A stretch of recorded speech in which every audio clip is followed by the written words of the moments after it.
Well, hello. What's up, y'all? I'm back.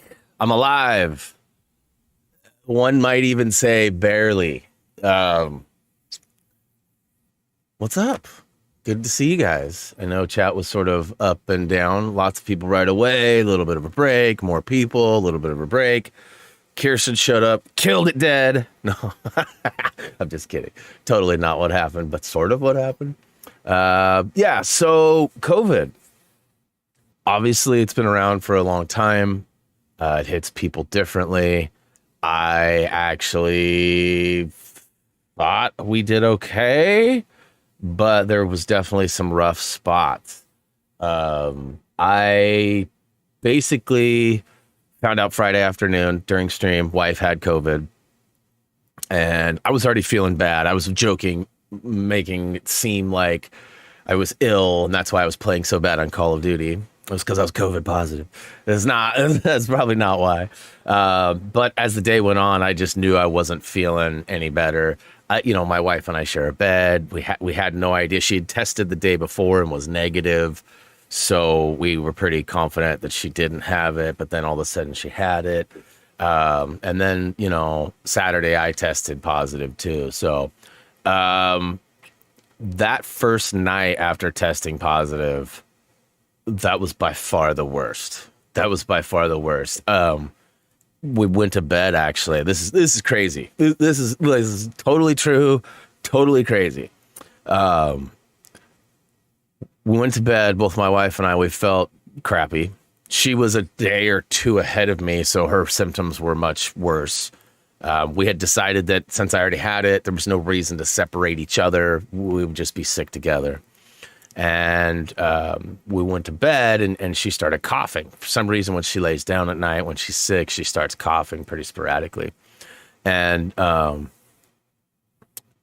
she started coughing to a point where she felt she needed to get up and leave. I'd fallen asleep. I didn't even know she left. But at like 12:30, I woke up, and I didn't have to go to the bathroom, which is pretty unusual. I didn't feel like I was hot and sweaty, right? Going through the hot flashes and all that.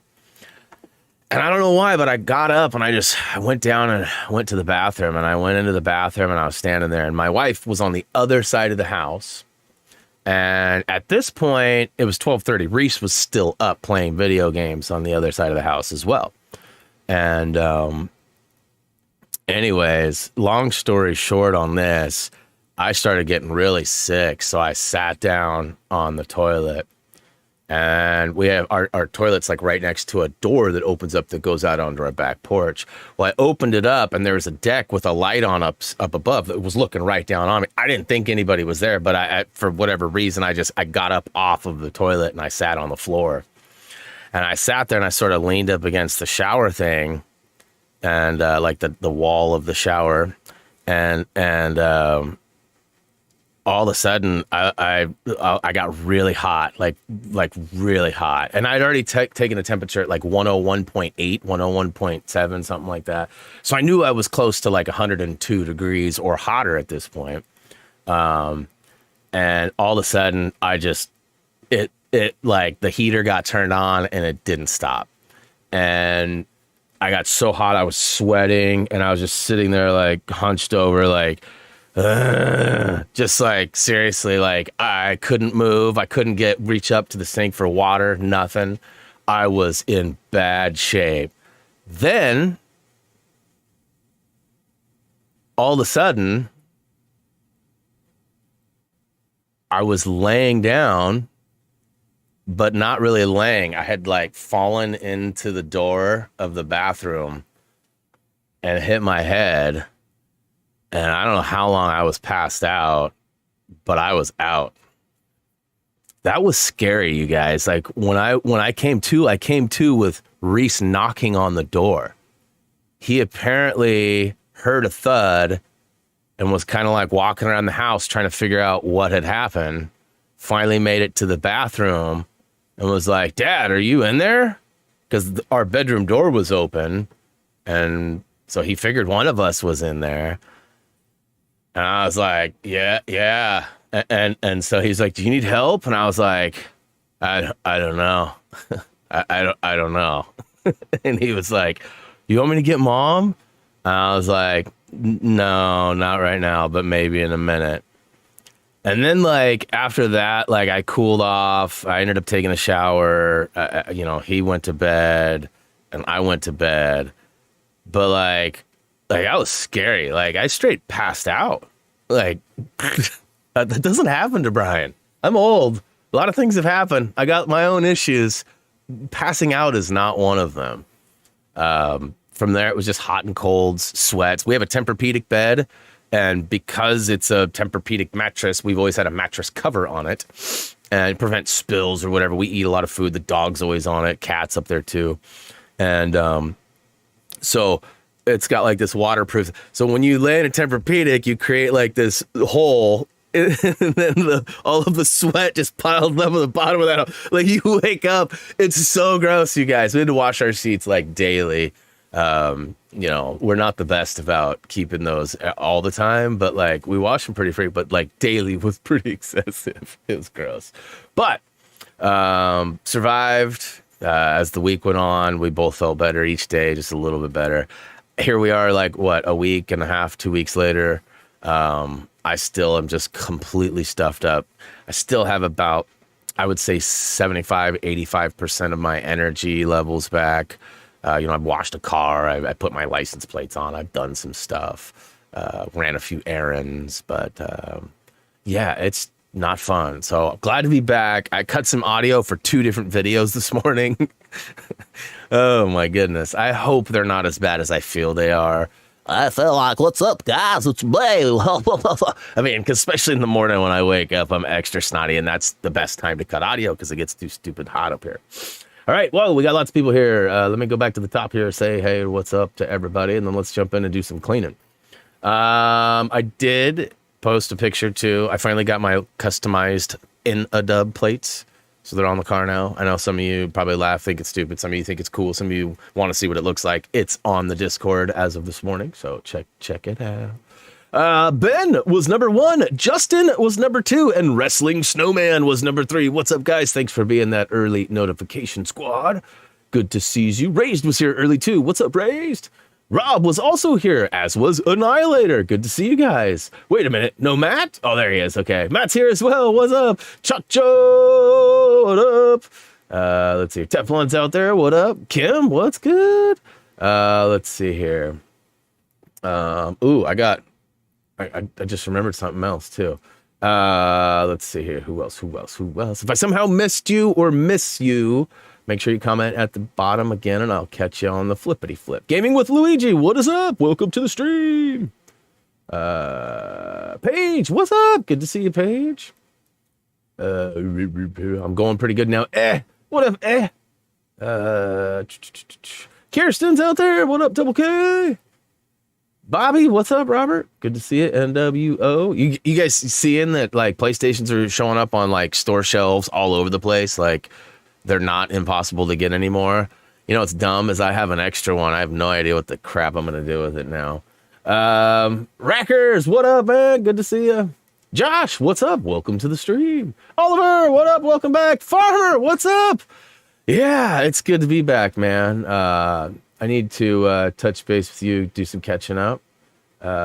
Merc King, what's up? Are you going to be doing Lego Indiana Jones 2? Yes, it is on our list of to-dos, but it's not likely going to be till next year. It could be the first project we start come January.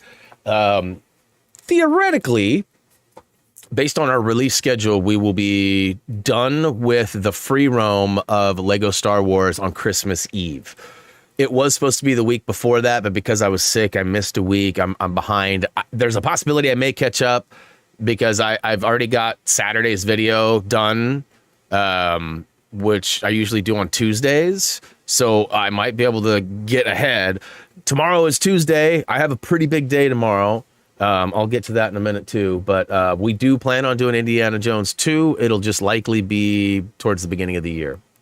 Let's see here. Ben says the way you describe the other side of the house makes me think it's a mansion. So I mean, it's not a mansion, but it is it's like a giant rectangle. It's the best way to explain it. And there is 2 upstairs that do not connect. So our room is one of them, and it's a single room. There's no bathroom. It's just one room. There's actually 2 storage side spots off each side of the room, but really we don't use those very often, and it's really just our room.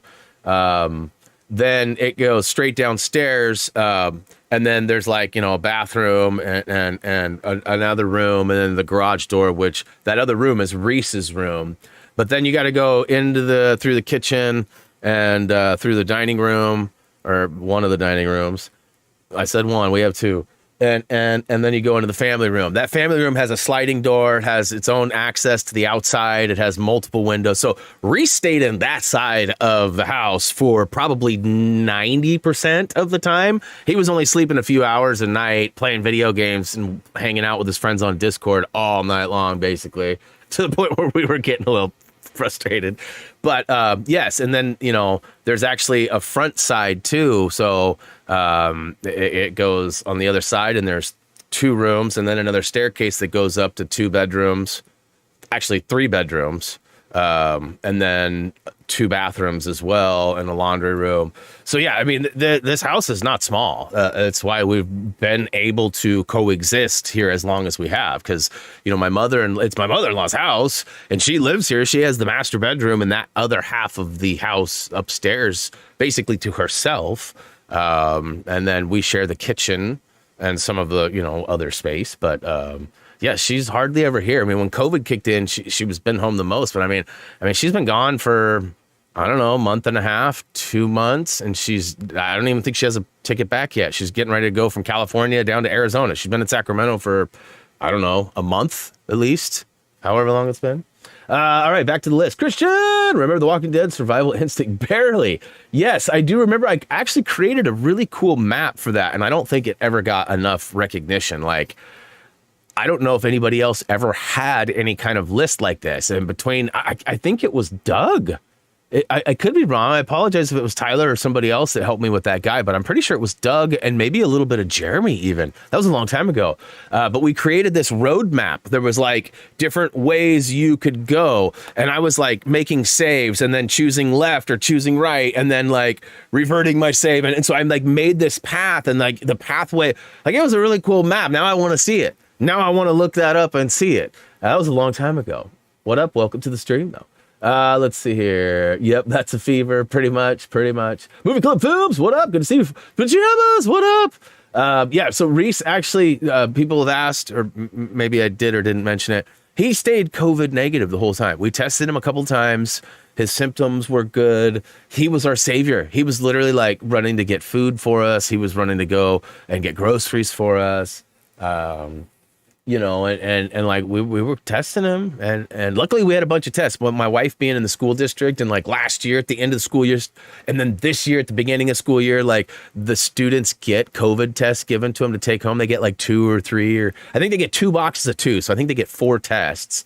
And so my wife was getting those too, and then my wife got some from our health provider. So we had like a stack of tests. And I tell you what, if I never have to shove another damn Q-tip up my nose again, I'll be happy. But I took a lot of tests, and I thought for sure those things were broken. I was like, man, it still says I'm positive. There's no way I'm still positive. It's been 7 days, you know, like finally tested negative. Let's see here. Farmer, what up? Let's see here. My mom had daily washes, and she had COVID. Damn. Yeah, that's crazy. Yeah, those night sweats are no joke. And I mean, everybody's bed's a little different. I'm grateful that we have a mattress cover on there, because I'm sure I would have ruined the Tempur-Pedic. I mean, it's not that old, but I mean, I guess it's kind of old now. I think about it. It's probably like 8 years old. We need a new damn bed. Henry, what's up? Welcome to the stream. Sounds like a mansion. It's not that big, but I mean, it is technically a 5-bedroom house. It's got sort of split living. This room that we're in right now was actually made as a bonus room. It was many years ago. My mother-in-law did daycare, Some of you know that. This was the hangout room. This is where the kids came to, play cards, and they had all these cool carpets and Lego and, building blocks and whatever, all sorts of crap, right? Tinker toys and whatever else they did. No TV, though. They were really weird about TV. Like, my wife's growing up didn't have cable or nothing. Like, she was one of those kids. She's only a couple years younger than me. I mean, 5, but, it's weird to not have cable. Anyways, I think I got everybody, hopefully. Side note, oh my God, the new Taylor 2 looks amazing. I need a... Oh, yeah. That I'm excited for that. I won't lie. So I am, but I'm also not. Like, listen, I don't know her name, but I love the chick that they chose to play Ellie. But I don't like her playing Ellie. Isn't that a bummer? Like, that's just like a mental whatever thing. I'm sure she's gonna be great. Just her face does not at all match up, and her voice, not at all either. We'll see how well her accent is or whatever, right? Because, we've seen her in Game of Thrones. We've seen her in a handful of things. And I like her. I think she's great. I think she's a great actor. But I'm not thrilled about her role as Ellie. But I like Pedro Pascal. And so I'm hyped for it. I'm hyped for it. Menopause night sweats. Yeah, no, guess what? Listen, I won't get into any details, Dre's, but I'll just say this. There was more happening for my wife than there was me. I'm not going to say anything else, but it's been a rough go. The balance was thrown off.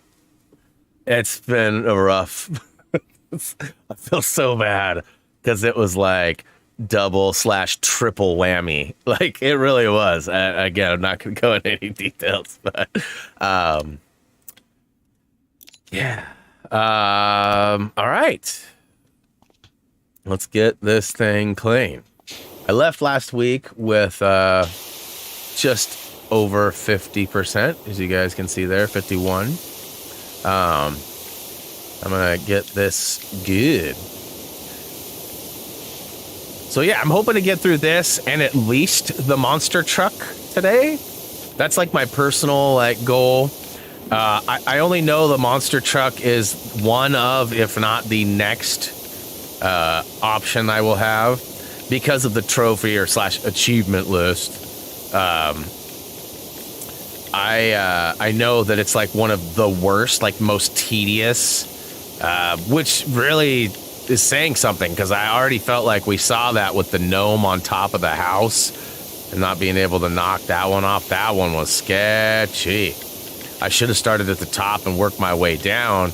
And I only say that because then I would have known, all right, I got the hard part done. I can not have to stress about whatever. But this thing's got like these little cracks in between and...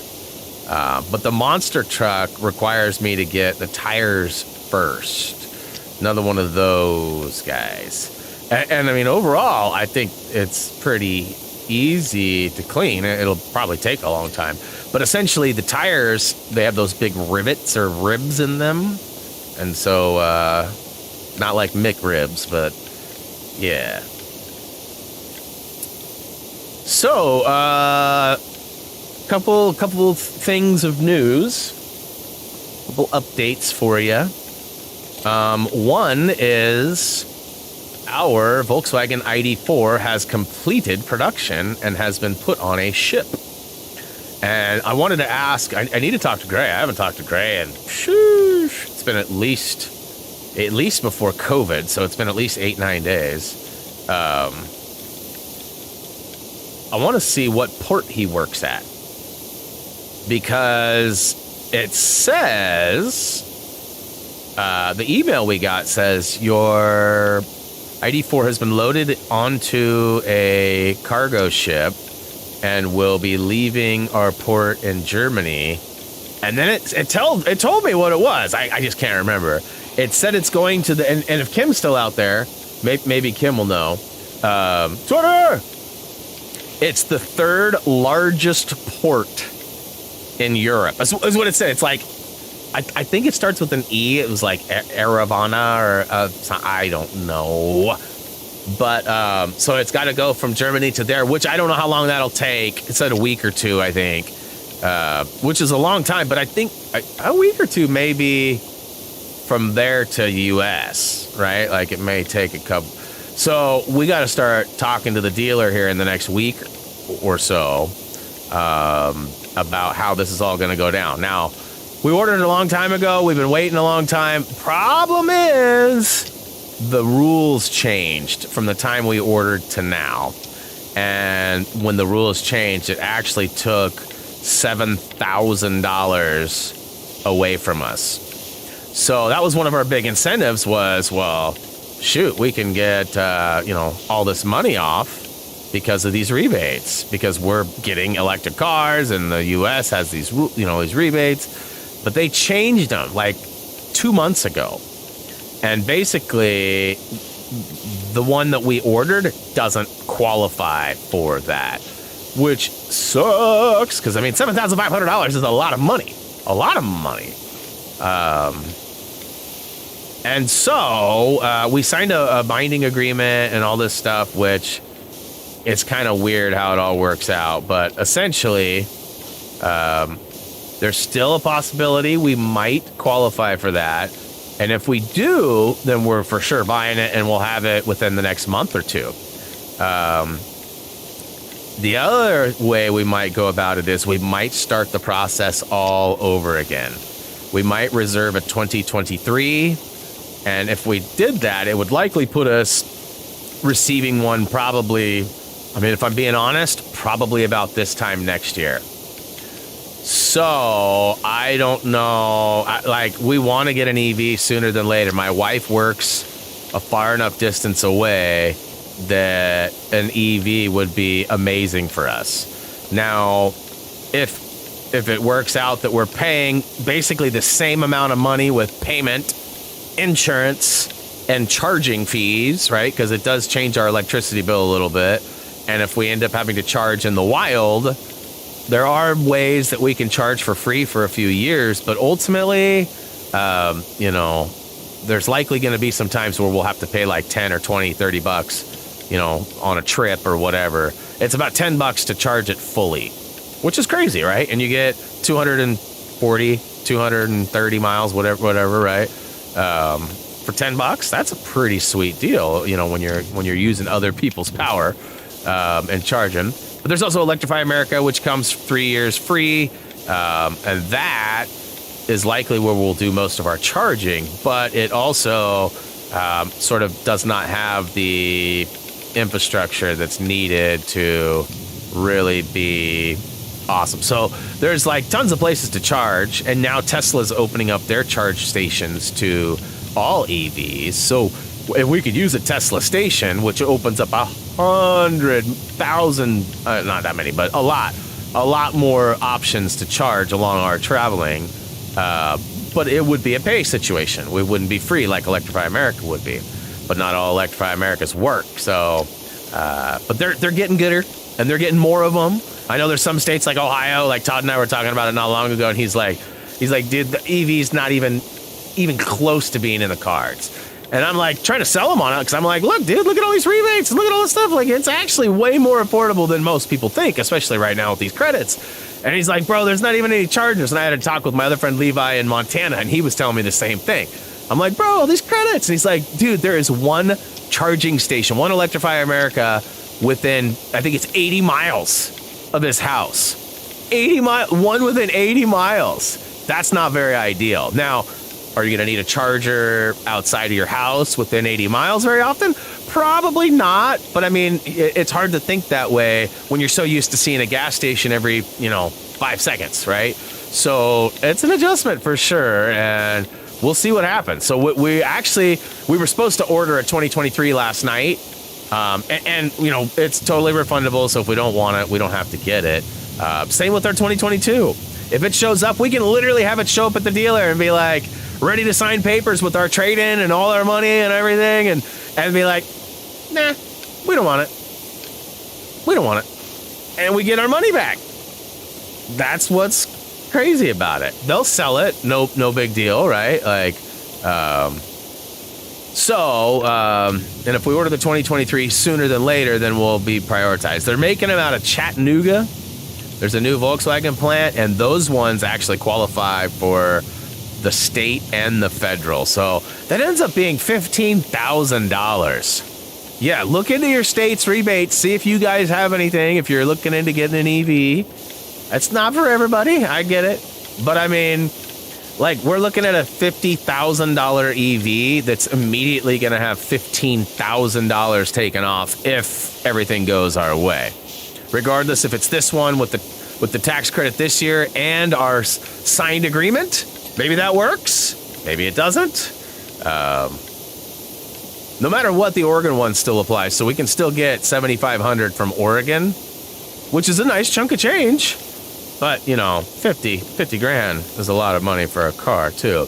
But, I mean, if you could take 15 right off the top, like if your state has a plan and the federal stuff works out for, like you get a Chattanooga, or maybe there's other ones, too. They have, like, Hyundais and Kias and other EVs that also qualify. Doesn't have to be a Volkswagen. But, I mean, 15 grand off the top, that's a lot. And then you got to think, okay, well, you're not paying gas anymore, too. And yeah, it does affect your power bill a wee bit. How much? I'm sure it's not the same as your gas bill is every month. But I guess it depends on what your gas, you know, what your needs are. There's a lot of people that don't do a lot of driving, so they bought like the low range ones. They have like higher range and lower range ones, like all the all-wheel drive ones are the higher range on the Volkswagens. But they have rear-wheel drive ones that don't have the same range or horsepower, just for people who just really want that economy, right? Like, they want that EV, but don't want to pay. And those other ones, those rear-wheel drive, those are like 40. So they're like 7 to 10 grand cheaper. And again, you know, you take that other money off, it starts looking pretty nice. We also have a trade-in that gives us a significant chunk of money. You know, that Honda CR-V we have is pretty low miles for what it is. And with the car market, what it is right now, we're actually going to make money.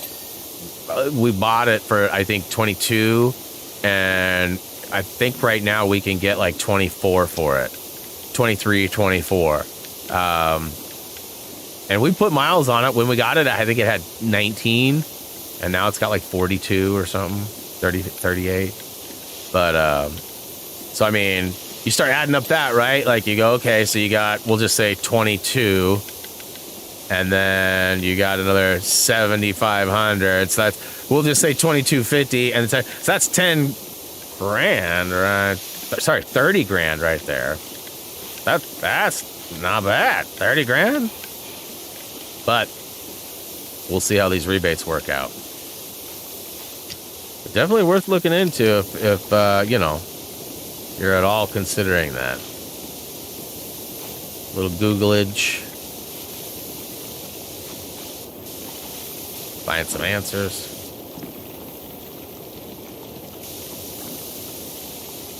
See, I thought I closed the door for Drexler to not have open door policy. I thought I just heard him barking. I had to turn my headset down a little bit. Not that I need to hear this spray anyways. Oliver says this game is not bad. I got the Wii U. A Wii U when the Queen died. You got a Wii U the day the Queen died? That's a little behind in times, but I guess probably pretty cool. That was one of the only ones I didn't have. I had a Wii. I have a Switch and a Switch Lite. You know, I've got a Nintendo 64. I had an NES. Had a Super NES. Like, I've had pretty much every Nintendo console ever. But I skipped the Wii U. I think Robert had one. Charge the thing in your garage. Yeah, no, we will definitely have one at home. My buddy that I've been rolling around with Volkswagen shows and stuff, he's an electrician. And we've already talked about it. He's totally going to hook it up as soon as we get it. We just don't have it yet. And yeah, we will definitely have a home charger for sure. And Yeah, so we'll be able to charge at home, and that's where we'll do most of our charging. I'm just still trying to figure out all this battery stuff, because it's like, just like every other battery, you know, you charge it certain patterns, certain ways, and it'll last longer. And so the way these things are set up, like, you're supposed to charge at a pretty slow rate, but it's not always convenient at that rate. And so they've added these other chargers, but they kind of come with a warning that, like, the more you use these fast chargers or quick chargers, the faster your battery will degrade. Well, the thing about new ownership is that it comes with a warranty of 100,000 miles or 8 years, whichever comes first. So, you know, that is a pretty stinking good peace of mind warranty, knowing that if the battery goes dead, and it's not even goes dead, if it depreciates below 70%. So that's not great. That would mean our mileage would probably be like 180 miles or whatever on a full charge versus 240. But I mean, if it gets to that point, they'll fix it. They'll replace it. So knowing that we'll always have like 200 miles or so on a full charge for 8 years, 100,000 miles, whichever comes first, that's not bad. Now, being a second owner of something like that, that gets a little bit sketchier because those batteries, I'm sure, are not cheap. So yeah, we were just talking about this, and we've been reading a lot about the different, you know, people like that have had their cars for over a year and how their charge patterns are and how their battery levels are. And so far, there's, of course, a few people that have had lemons, ones that were just junk from the get-go or had bad batteries, or, you know, over a short period of time, they degraded way more than they should have and didn't ever quick charge. And the car tracks everything. So you can't, like, quick charge a bunch and then go, I never quick charged, never. No, it knows if you quick charged or not. It'll log all that jargon. And so Volkswagen can look at it and know, and either void warranty or cover warranty. And there have been people that have been on both sides. People that have abused it and tried to get away with it. Other people like buy it for like Uber or Lyft, and that's considered commercial purposes. Even though you're not working for like a big corporation and getting a paycheck, you are though. Like, you're an independent contractor because of the way they worded their stuff. But you still work for them, and it's being used for commercial purpose. So people have like lost their Tesla warranties and lost their Volkswagen warranties because of things like that. So beware of that. If you're an Uber driver, careful on your usage, because or Lyft or whatever, that can void warranties, which is crazy. What are you on? Probably asking what system you're on. I mean, it could be asking what. You been eating sugar? You been eating lots of cookies?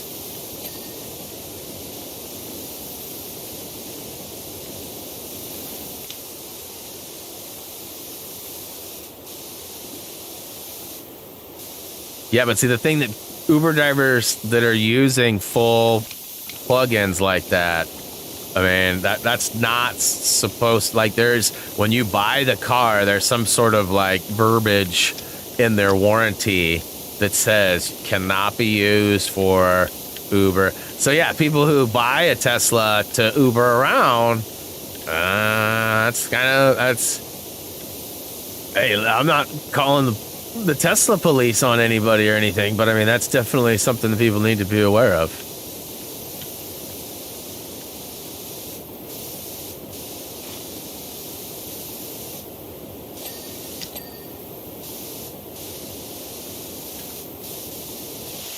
Boy, during our COVID down in time, you know how many movies and TV shows my wife and I watched? We watched so much stuff. We finally watched Morbius. We watched, oh my God, I can't even remember what we watched. We watched a lot of stuff we'd already seen before too, just because we were sort of droning in and out, falling asleep all day. 'Cause that's literally what it was. It was get up for an hour, eat something, maybe not, drink something, take a test, whatever, go to the bathroom. And then you were just like, nope, just kidding. I'm going back to bed. And, you know, lots of early nights. Like, Reese was like, it's 9 o'clock. You guys are going to bed? And we're like, yeah, for the night. Good night, dude. You know, he was staying up till like 1 or 2 playing games on those nights. We can hear him sometimes, too. Ah, no, no. I mean, sometimes it's pretty adult, too. But for the most part, he's pretty good about that. I had to get on him yesterday, though. He's playing that Call of Duty beta. And some kid got under his skin. I tell you what. And some very colorful language came out, full blast.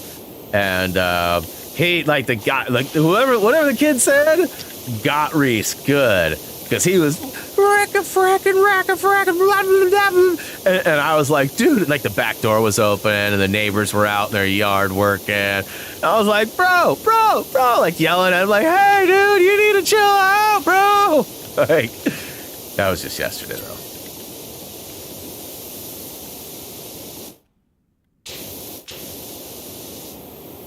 But yeah, I mean, for real, like, I don't recommend getting COVID. I mean, not anybody really wants it, I don't think, but I definitely recommend you find out a family member has it, do what you can to help, but be smart about it. We wore masks and we stayed separate the whole time. Like, you know, I'm sure Reese loved it. He was like home, but on vacation from us. It probably felt like we weren't here most of the time. And like I said, my mother-in-law's been gone. She was supposed to come back on the 20th. That's when her original return time was. I mean, I think she'd been gone for a month at that point. I think she left the 21st last month and was supposed to get back the 20th this month. So whatever, you know, 29 days, whatever it was. And once she found out we had COVID, she's like, it's fine. I'll just stay on my side and whatever. And then on like the 18th, she's like, how you guys doing? And we're like, still negative, still positive, still gross. And she's like, well, I think I will change my plans. We're like, you know, you do what you want. I'm sure we'll be over this soon. But so she just opted to go, like I said, to Arizona instead. And as far as I know, that's where she's at right now. So she stayed safe. Reese managed to stay safe. And like at first we thought, okay, maybe he's just asymptomatic. Maybe he's got it and he's just not showing it. And so we tested him and it was negative. He was like, ha, ha, ha, ha. You guys are just bad at getting sick. It's like, actually, we're good at getting sick. Yeah, and you know, I'm glad that it's over because tomorrow's our big day. Some of you guys already know, probably forgot. A couple months back, we actually purchased tickets to go see Clerks 3, the movie, with Kevin Smith being there to do Q&A. They call it the Convenience Tour. And, you know, I'm sad to report that I'm feeling pretty duped at this point. I'm still excited to go and all that, but when we bought the tickets, it was advertised that we would get to see the movie before it hit theaters. All right? That's pretty cool. So then Kevin Smith and Jason Mewes, Jay and Silent Bob, if you've ever seen any of the movies, you know who they are. They were supposed to be there to hang out and like open the show. Well, it's turning out that it's not Kevin and Jason. It's just Kevin, which is like cool, right? If you're only going to get one, that's the one you want, I guess. Sorry, Muse. But then we find out that he's not opening the show or introducing the movie. He's doing an after show. So, the movie starts at 7:30, which means, you know, I'm assuming like most movies, there'll probably be some previews, right? Some trailers. Maybe not, because it's sort of a special event. But, that being said, the movie's 2 hours, so it's going to be like 10 o'clock before we likely even see Kevin Smith. And then who knows how long that's going to last. And you don't want to miss that. But I'm old. It's the middle of the week. How am I supposed to? I just got done with COVID. I've been going to bed, like I said, at 9 o'clock. And you expect me to stay up and be out there? Oh, man. No, it's actually in Salem, Justin, at the Elsinore Theater, surprisingly. You know, one would think that it would be maybe in a little larger area like Eugene or Portland. But he likes the Salem area, and I guess the Elsinore was free. Not free, but available. Yeah, so we're stoked. You know, me and my anxiety are not thrilled about going to a giant. And like, it's not just a movie theater, right? Like, I don't like movie theaters that seat probably what, 200 people? Is that being generous? 200 people? Maybe less? More? I don't know how many. Regardless of how many, like, small. The Elsinore seats like, I think it's 1,500. And I don't know where our seats are, any of that. Not. So there's definitely, you know, there's that for me. Reese and his buddy Roderick are super excited. But yeah, the movie's already out. So, like, lots of people have already seen it. We have not. But, you know, it's like, wait a minute. So we're not getting to see the movie early. And Kevin and Jay aren't going to be there opening. Only Kevin is closing. And I mean, I've watched so much Kevin Smith stuff, interviews. We've got Night with Kevin Smith DVDs. I've seen all his movies, Tusk included. If you haven't seen Tusk, I do not recommend seeing Tusk. All his other movies are pretty worthy of watching, though. You know, from Chase the Gamey, Mallrats, I mean, you name it. He's got a pretty sweet catalog. Clerks 2 being my favorite movie. I don't know if it's my favorite movie of all time, but it's definitely one of my favorite movies. I love me some Clerks 2.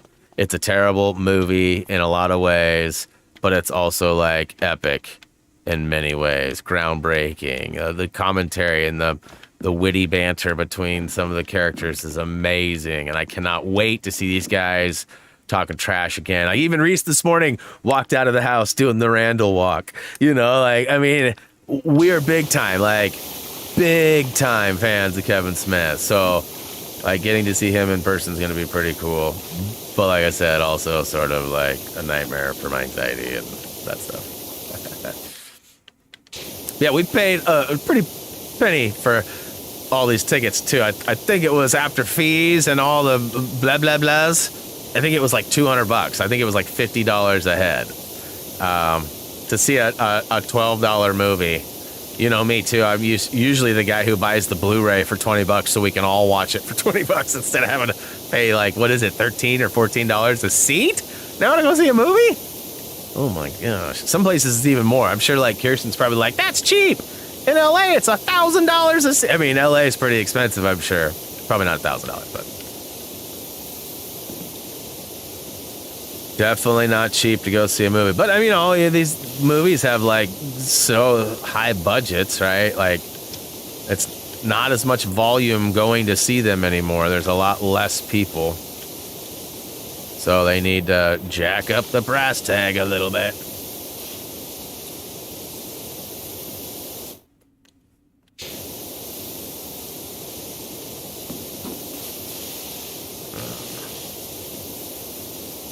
So yeah, I did finally get a quote from my tune shop on my brakes. Some of you guys might remember I did that car show and I was having my wheels repaired, and in the process of swapping my winter wheels on and off, the tire shop really messed up my brakes. And that's not usually a big deal, except for I had my brakes all fancied and I had like special logos and stuff. Like, I have upgraded brakes. Like, the brakes that are on my car did not come factory on my car. And part of that swap was making them look all fancy. And granted, it happened 2 summers ago. They still looked like they just got done. And the tire shop destroyed one of them. Like, it's all scraped up and gross. And it took me a while to get all the right pictures over to the shop to show them what it was, because the shop's an hour away. I didn't really want to drive up there to show them, and then I got COVID too. But It's $400 to fix my brakes. $400. And it's really a cosmetic thing. So, like, and the worst part about it is, like, I mean, I don't want to let the tire shop off, right? Like, I don't want to be like, but I also don't want to, like, really go have my brakes all fancified right before winter starts. And even worse, I plan on putting winter wheels on. Different ones than the ones that were on there. Maybe, at least different tires. It's got to be different tires. The tires that were on there don't fit. But yeah, it's kind of crazy. So, like, I want to go and, like, get my money from the tire shop to get it fixed, but yet I don't really want to get it fixed until spring. But I don't want to, like, I had to talk with the wife too. She's like, do you really need winter wheels and tires? Can't you just use the ones you have and then we'll just get you new tires? Because I'm going to be due for new summer tires in spring. She's like, we could just get you the new ones then. And I was like, yeah, but I just spent a bunch of money having these wheels fixed. They're brand new now. They look like they just got bought. Do you really want to have, like, rock? I mean, it's either that or I just don't drive the GTI all winter. That doesn't seem very reasonable. She's like, no, I guess we need to get tires and wheels for you. Yeah, we do. I would chill you. Well, I mean, totally ruin the new wheels that I just paid a premium price for. You know? And then I gotta buy. So I'm gonna have to. Essentially, I'm gonna have to buy a set of tires for the wheels that I have currently for my winters, and then I will have to buy a new set of summer tires in the spring. Which it's been 4 years since I bought tires. Yeah, 4 years, maybe even longer. Because I was like, I got new tires when I did my suspension, and I did my suspension like pre-COVID. So, I mean, it's been at least 3 years. At least 3, we'll say that. Because as soon as COVID happened, like, as soon as it happened, we got those stimulus checks. I went straight to the turbo shop and got a new turbo. And I still don't regret it. Never look back.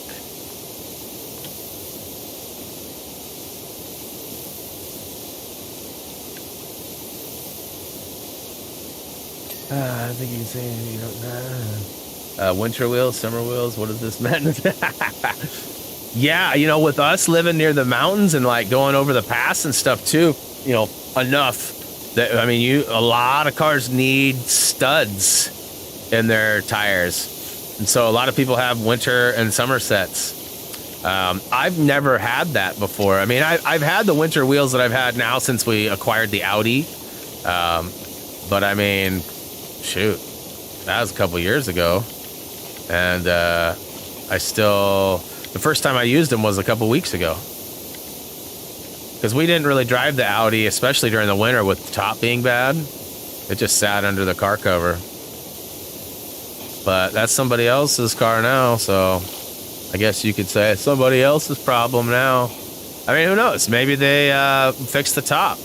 I mean, we just didn't want to do that. We didn't want to spend, you know, $2,500 to $3,000 on a car that was worth $2,000, right? I mean, like, we wouldn't have even got our money back.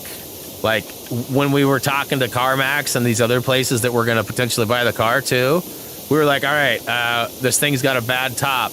And they're like, all right, we'll give you $2,400. We're like, all right, it's got a good top. They're like, all right, we'll give you $2,500. We're like, what, $100? You're literally going to give us $100 more for the? And they're like, well, I mean, the rating is only like 2 points higher than it used to be for. And we're like, what? Yeah, we are not getting it. And Reese was devastated at first. He was so crushed because that was like supposed to be his car. But he's pretty much taken over the Prius. And during school, like when Ma has to work, she drives the Prius until we get the ID4. And then Reese has been driving the CRV to school. But, like, ultimately, when he goes and runs around with his friends or whatever, he's always in the Prius. And it's mainly because it's cheapest on gas.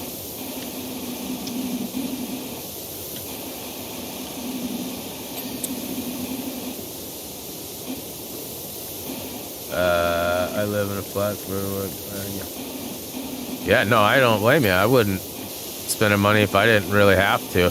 I mean, I've never had winter wheels either, but like I said, I literally just had my wheels fixed. They're brand new again. Like they are. They're beautiful. Like water hits them and just beads off of them.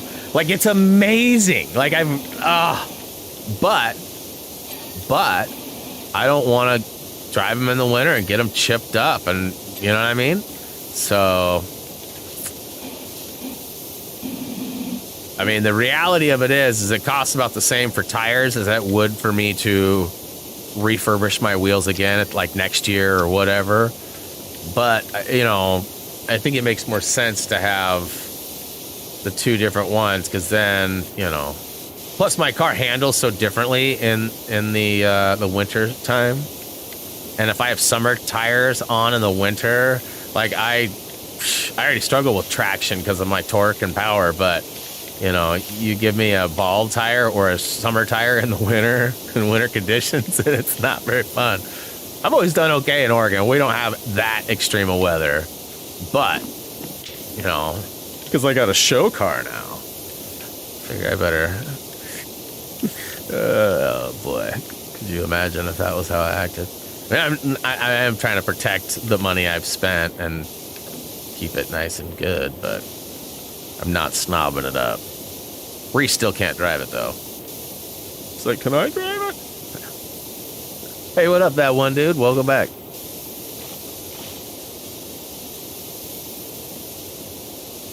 All right, so, I mean, we're 95%, so we're getting pretty stinking close to being done with this guy. And as you remember, I wanted to get this one done and hopefully the monster truck. That was the goal.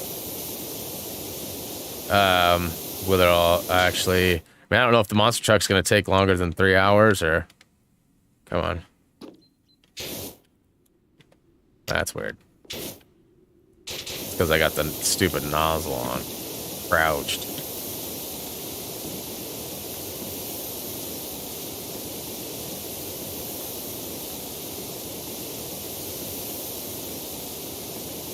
We finished Glow, finally.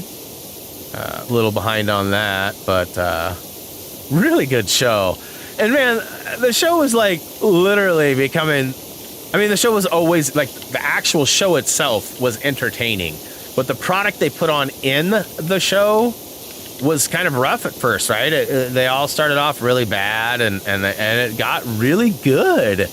And I'm really bummed that they canceled it. Like, I hope that something changes and they bring it back at some point. But, you know, I would have to go to like Hulu or somewhere else, I think, because Netflix is done. You know, and I mean, my bad for not watching it when it was fresh, because that part of the problem why it got discontinued.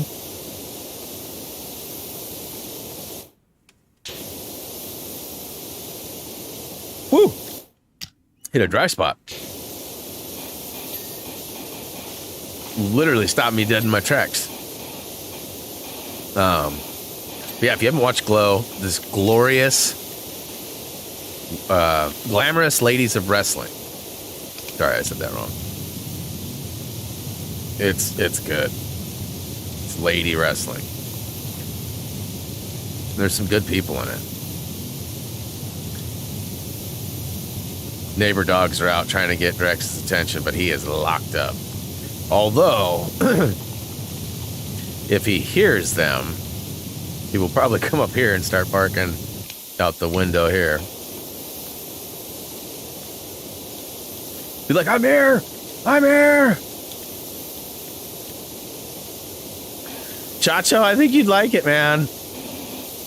Because you like regular wrestling, don't you? I listen, it's funny it's not just about like ladies wrestling. Like it's about behind the scenes. It's about how this group, and I mean, I don't know if it's based on a true story or not. Like, was Glow a real thing? I don't think it was, but it's basically like a version of like WWE or WWF, like getting its start, being low budget, not really having a plan for a lot of stuff, but making it work, and then evolving into something really big, popular, and cool. And you know, I mean, it's it's for adults. Like, I should mention there's a little bit of nudity and things like that, but beyond that, it gets my endorsement. All nudity aside, nudity is gross. Chacho's like, never mind, I'm in now. Let's see. Alan, what's up? Listen, we are alive and ticking. COVID sucks. You know, a lot of people have had it now. It's not like we're in a small exclusive group or anything. But it's no fun. Like, it took the wind out of our sails. My wife had it for, I think, 10 days. And I was like 9 days. So pretty yucko. Pretty yucko. I do not recommend.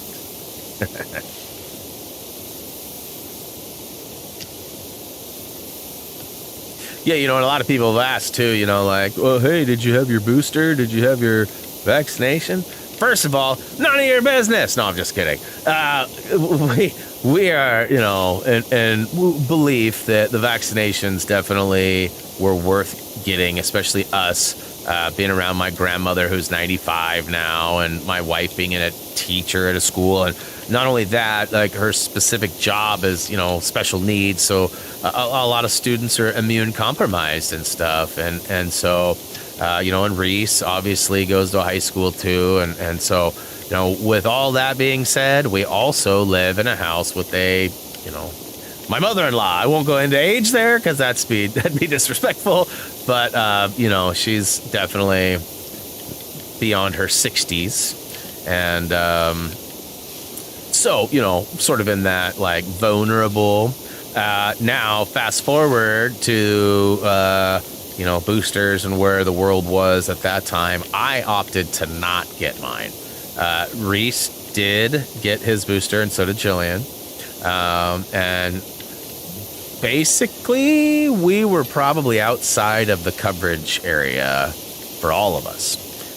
So, you know, they have, like, you know, sort of a short expectancy of being, like, fully effective, right? Like, they will work, but their effectiveness does depreciate over time. And so we were kind of doing the math and going, yeah, there's no way any of my, you know, Fauci ouchies, as my friends was calling them, none of those were likely to be aggressively helpful. You know, I feel like I was leaning largely on my natural immunities. And that's likely why it took me 5-6 days longer than a lot of people. Like, I had a friend that was all caught up on all that stuff. And, you know, he was sick for like 24, 48 hours. And then he was back at it. What the crap? I see you. I see you.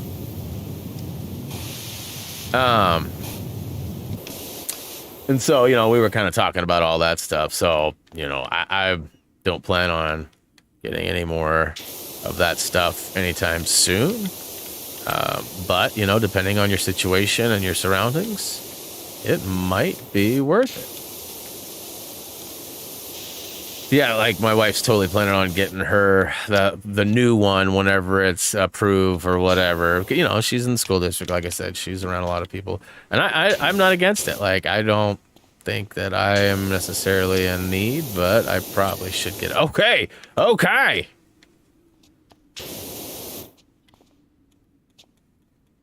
Okay, so let's do this the smart way. Where you at? I'm in my 50s and it was 10 days for me, but my wife wasn't bad. Yeah, so my wife is 5 years younger than me, but sadly, my wife has had sort of a troubled history of health. You know, when she was young, she had quite a few, like, you know, at-home sicknesses for days and days and days.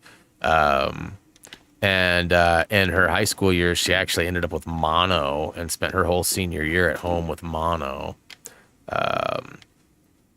And you know, had shingles in her early 30s and then again in her mid to late 30s.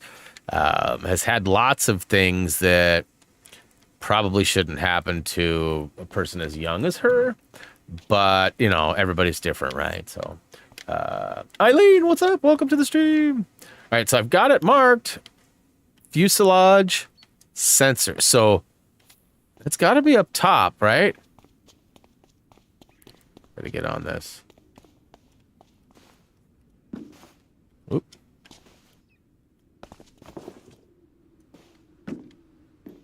So it's a wing. Feeling like it's like up here along the top, like one of these guys. Antenna. Fuselage wiring. Sensor. Okay, so it's right through here somewhere. Where you at? Okay, I see it.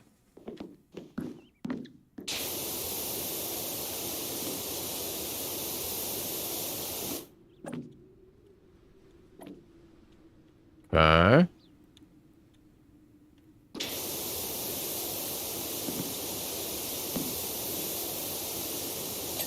That was fun. All right, wing wirings. All right, so it's gotta be okay. There's one. There's two, and the last but not least, the wheel. I sees it. I sees it.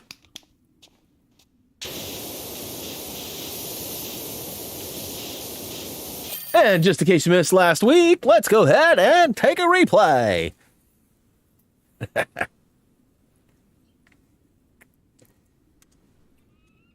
All right. Enough's enough. Been there, done that, got the t-shirt. Speaking of t-shirt, I had ordered a special t-shirt that I was going to wear on my day of the Volkswagen show. In fact, here, I'll show it to you guys. But you guys have seen my car before. I found this guy online. And I mean, it's my car. It's a white Mark 6 GTI. It's got like the lower grille painted, which doesn't come factory that way. It actually, believe it or not, comes white instead of black. So that had to be painted on my car.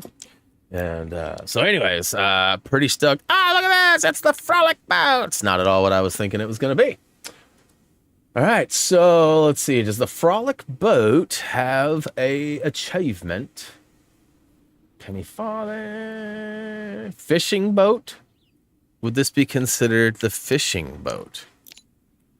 It's called the Frolic boat. Do they fish in a Frolic boat? Today I'm seeing what happens when I pack my Frolic boat to take it for a trip to rivers and play. Okay. All right, I scanned that, and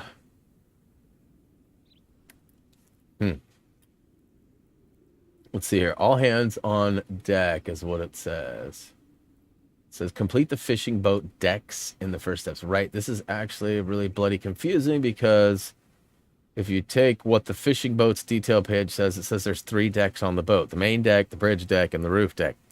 First things first, the bridge deck and the roof deck do not count. They are not classified as decks. Instead, the decks do count. Main deck and the bow, steps to connect to them.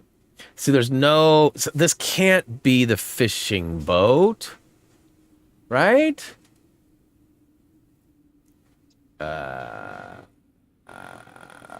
I have not played SpongeBob. I own it. Gray and I always talked about playing it, but we never got to it. Lego City cover. Nice, nice, nice. All right. Well, I mean, I guess I can look for the main deck and the bow. Main deck. Deck walls. So, I mean, I don't think this is it, because, I mean, there's no... It says main deck, bridge deck, and roof deck. It just says decks here. I'm going to go ahead and say that this is not the fishing boat. And as it sits, I mean, private jet. So I guess there is not an achievement for this one. So we'll just go ahead and clean her. And it's relatively small. So if we find out that I was wrong, then I'll be able to come back and do this in a relatively short time. I'm not reading your updates there as per usual.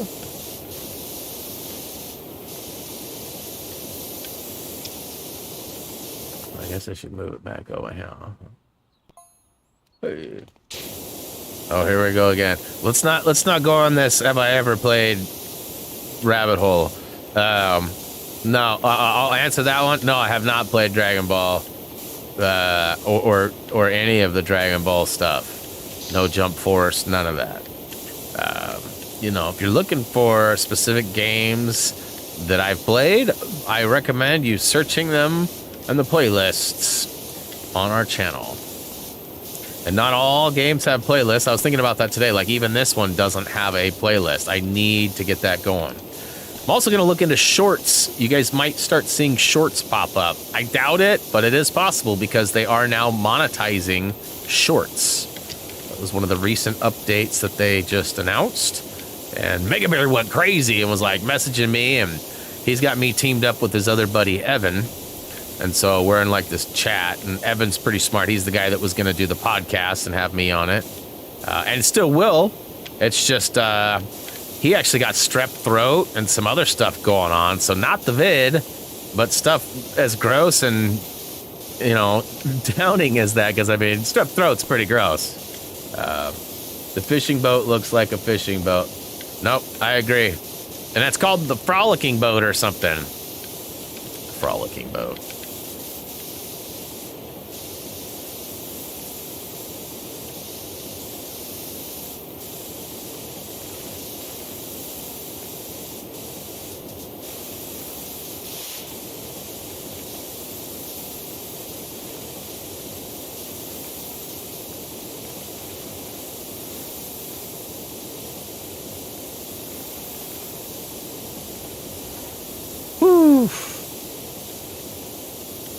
Sometimes I get dizzy.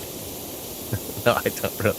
I mean, it's a little nauseating at times based on how I move, but, you know, the back and forth seems to be pretty efficient for me. And then jumping to those high reach places also has been effective in the past. Oh. Yeah, I've only had strep throat like once, maybe twice when I was younger. Like way young, like 10, 12 or whatever. It was not great. You know, for whatever reason, I think it's because I was just a dirty kid, always outside, always getting cold. We live in Oregon, just exposed to a lot of just like cold, moldy, windy days, right? You know, I get sick very often. It was funny. I was like telling the wife too. I was like, COVID, I got this. I'm only sick for like a day or two. Nothing ever keeps me down. You know, like, I don't know if it has something to do with my metabolism or whatever, which my wife is also pissed at me about, because I lost like, I don't know, 7 or 8 pounds during COVID. She didn't lose any. she's like, I'm not talking to you right now. I'm like, I didn't do anything. I did the same thing you did. She's like, I was even sicker longer. Like, yeah, well. My bad. What do you want me to do? Put on some weight? I'll eat some extra s'mores. I did. I lived up to that. I'm a man of my word. The vid said, hold on. Yeah, no, I definitely was down for way longer than I thought I would be. And, you know, every time you think you get better with that, too, like, there was plenty of days, like, you know, Monday, I woke up and was like, sorry, guys, not streaming. I'll probably see you Wednesday, maybe even tomorrow. I legitimately thought I felt good enough. So I would basically wake up and I'd be like, I'm feeling pretty good. You know, and then I'd go mess about for a little bit and go see, you know, the cat and the dog and talk to the wife. And we spent a lot of time on the back patio in the mornings, like, you know, she'd have her coffee. And that's, I think, what it was. I wasn't drinking cleans and I wasn't having coffee or anything. So I was like on a no sugar diet for like 7, 8, 10 days, basically. I mean, I had cookies and some other things, but like, you know, hardly anything that had sugar in it. No ice cream at night because I was trying to stay away from dairy because I was so just snotty and gross. Still am. But, you know, so I was trying to stay away from cheese. Was hard enough. I was like, I gotta get rid of ice cream because I can't get rid of it all. Uh-oh, we got a bot. We got our first bot.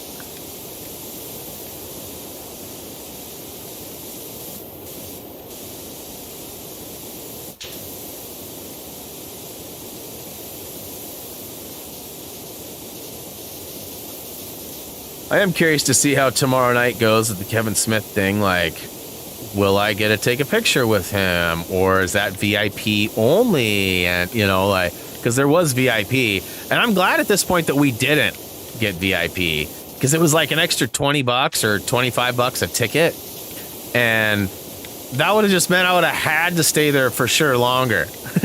You know what I mean? Like, I'm already complaining about having to be out till 10:30. Ugh. I'll probably just drink my clean a little later in the day or something. I don't know how I'll do it. Maybe the wife and I'll split like an iced coffee halfway through or something. She gets home from work. I don't know. And, you know, I'm more worried about her than anything. Just because she struggles to stay up at night. Like, big time. Even like last night, you know, like 9 o'clock, she was like, ready. You're getting ready for bed. Usually we go brush our teeth and start that process at 10. Drexler lets me know that it's 10 o'clock because every night I give him these calming chews, and he loves them. They're like chicken flavored, and so they're like a little snack. And so at 10 o'clock, it's like clockwork. He knows when it's 10 o'clock, and he'll get up and do his little bark growl until I finally go, oh, it's 10 o'clock. And he's like, yeah, it's 10 o'clock. Give me my stuff. And then, but yeah, she's been like trying to go at like 9:30-ish, 9:30. I'm like, what are you doing? We got at least another episode we gotta watch. Come on. Come on.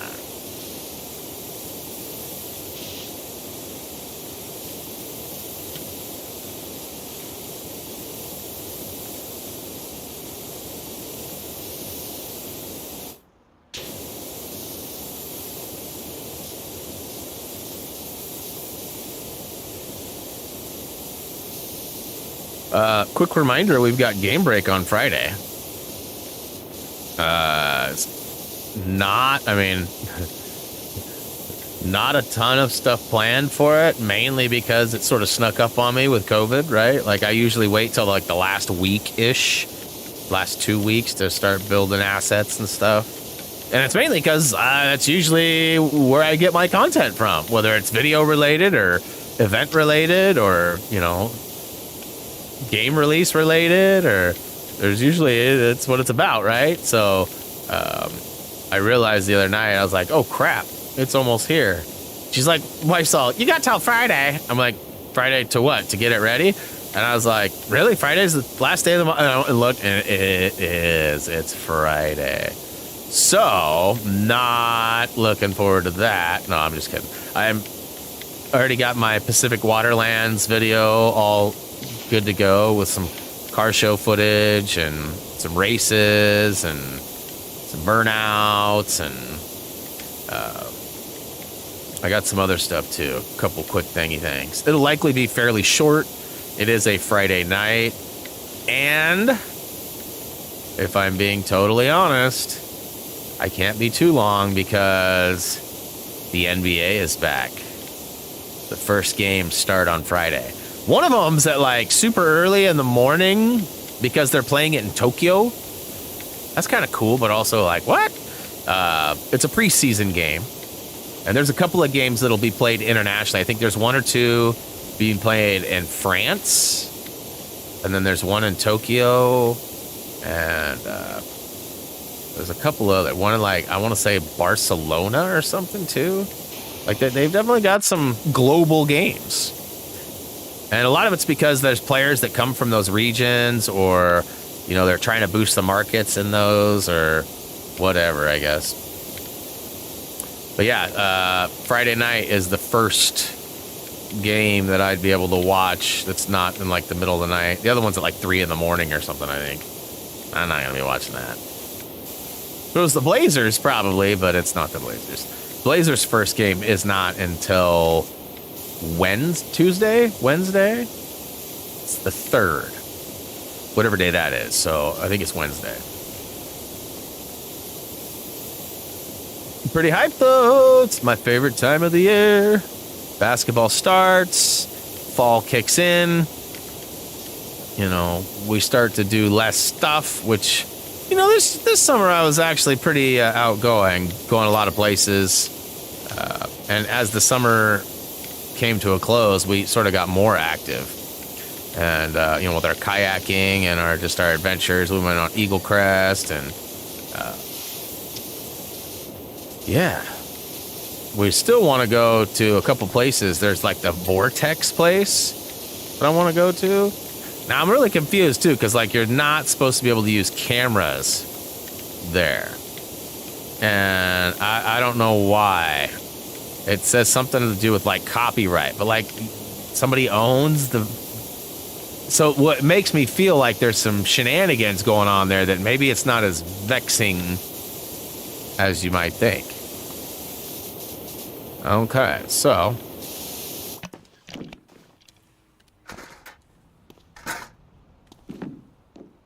Oh my god. Get to start all over. You should search this place. Yep, I agree. Thank you, Kirsten. Good idea. And I'm happy to answer like a question or two, but like, this isn't like the Eileen hour. I'm sorry. It's not like, I'm not just going to sit here and answer a continuous series of questions. I'm down to interact. Don't get me wrong. And I'm not trying to, you know, single you out, but it seems like every time our paths cross, it's the same old. And, you know, I got an idea, but, yeah, you know.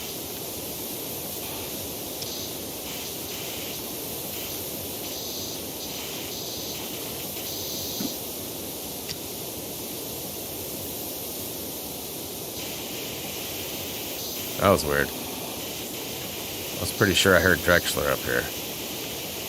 Like, sure of it. But, as you can see, he's not here. Let's get rid of this guy.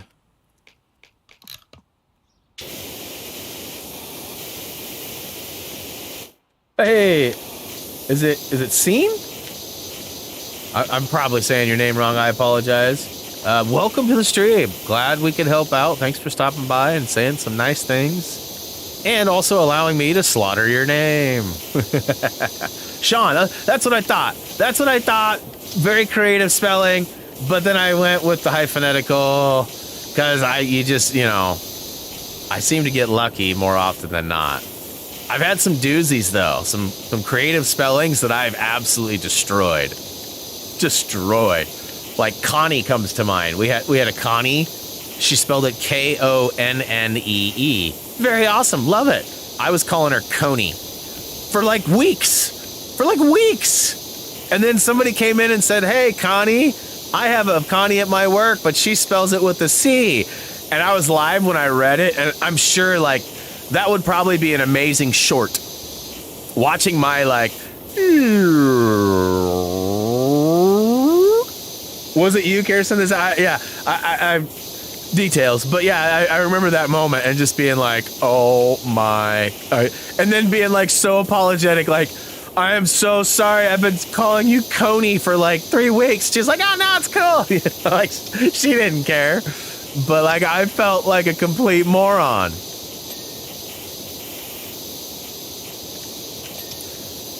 So, some more breaking news for you guys. I don't want to sell this too big because it's going to be kind of slow re-entry at first. But guess who we're going to see on a more regular basis, probably starting Friday. I'll give you a hint. He's the mood with the mood. The mood with the mood. So as it turns out, summer is over. School is back in session. The fatherly duties of the Tude Man have slowed down significantly. And as of this week, his wife actually took a new position. And that position is going to more or less free up all his days. So what we're going to try to work in is the return of Apex on a regular basis. The goal is going to try to be to get it back on Tuesdays. Problem with Tuesdays is availability. Tyler works pretty frequently. Nam is not often available on Tuesdays. Reese is at school. You know, as far as I know, I don't think Kirsten's even been playing Apex in months. You know, so we've definitely got some details to work out. But this week, we're going to play Apex on Friday. And it hasn't been 100% confirmed, but it'll be me, Tude, and Nam is how it's looking. That's this Friday. But then next week, we're going to try to incorporate some things. So Tude and I have some other tricks up our sleeves, too. And because of how, you know, me missing a week for Eagle Crest, and then, you know, not too much longer in the future, I had COVID. And so because there has been some time missed, and because I guess most people are getting caught up in their Lego catalogs, our numbers are terrible right now. Like, I don't want to like really talk about it much, but like, if they continue to go the way they are, I won't be able to sustain this beyond January. So, I mean, I'm hoping that maybe tossing an extra day back into the mix will help with some stats, which will then lead to some higher monetization stuff. But yeah, it's not great, guys. As you guys know, I mean, this isn't like a tremendous moneymaker for me. You know, 1 million views a month is wonderful and in a lot of ways.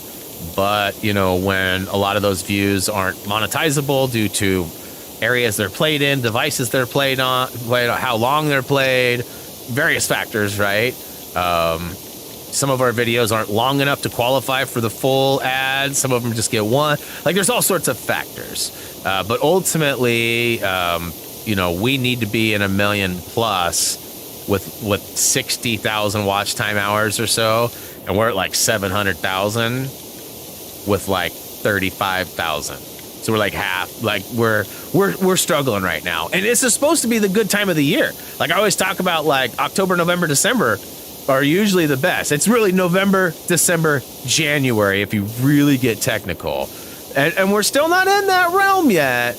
But like where we're at right now, it's bad. So, and I'm in no way asking for like charity super chats or anything like that. But, you know, watching some extra videos or whatever, you know, maybe on the out time certainly would help. Also, one of the reasons why I might be bringing shorts into the mix. And if that happens, I will probably have to set up an agreement with my mods, which I'll need a little help with, tracking certain things, or at least coming up with a plan on how to do it. And Megabeard has a pretty good plan for me. I just need to kind of sit down and go through the steps and get used to that. but like trying to pinpoint some of the highlights, the moments that would be considered shorts. You know, the shorts may help out. They may not change anything. What's up, Ollie? So basically, I'm going to be switching things up a little bit. As it sits, I still haven't got it all set up, but I'm going to try to have the October Saturdays where my wife and I are playing The Quarry. So very adult-based, scary game. And her and I will be playing, working together. I will likely be running the controller the whole time. She'll be there for like jump factor and like, you know, to poop on Brian. You know, like everybody always likes to poo on Brian, so she's pretty good at it. But yeah, I figure that'll be, you know, an extra thing. And the reason I don't stream or I'm not around a lot on those later nights is because, you know, it's family time. And we generally try to spend that time together. And hey, if I can get her to get on stream with me, that's spending time together. So that's kind of the goal for that. So there's definitely going to be some momentum swings in the next couple of weeks. Yeah, and you'll probably see some short videos like I don't know how long short. See, I still need to figure out like the whole deal. Like, does a short have to be 30 seconds or less? Can it be 5 minutes? Like, you know what I mean? Like, because I have some other car stuff that might be shorts. I have some dog stuff. You know, I might just set the wife up. She's doing this Instagram stuff like all the time now. She's like, I don't know, she's like becoming an influencer or thinks she is or what, but I might just put her to work on the shorts, just show her how to do it. And then let her upload some Drexler content and stuff like that too, right? Like, it won't all be gaming. But, you know, maybe we'll see. Maybe it's the Drexler stuff that does well. Maybe it's not. Maybe the car stuff does terrible, so I stopped doing it. Maybe the car stuff does the best, and you see lots of car stuff. You know, I've got some fun stuff, and I got some new equipment too that I actually need to test out for like fun turbo sounds and exhaust sounds and things like that. Like, and I know not everybody's into car stuff. That's where I get lost. I spend most of the videos I watch on Facebook and YouTube, if I spend any time watching, are car stuff. And it's usually like relevant to like what I drive or somebody I know's car or something. So like I find a lot of fun in that stuff. While others don't. You know, like Tyler watches a lot of like, you know, longboarding and guitar videos and like stuff you wouldn't necessarily expect from him, but he does. That's his niche. I throw him under the bus because he's always saying he's lurking. We'll see if he's out there lurking right now.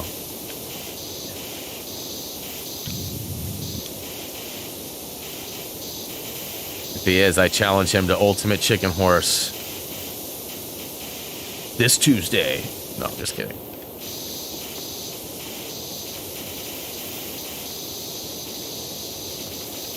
Please don't be out there. Please don't be out there. Please don't be out there. Not trying to get a new gift made of me.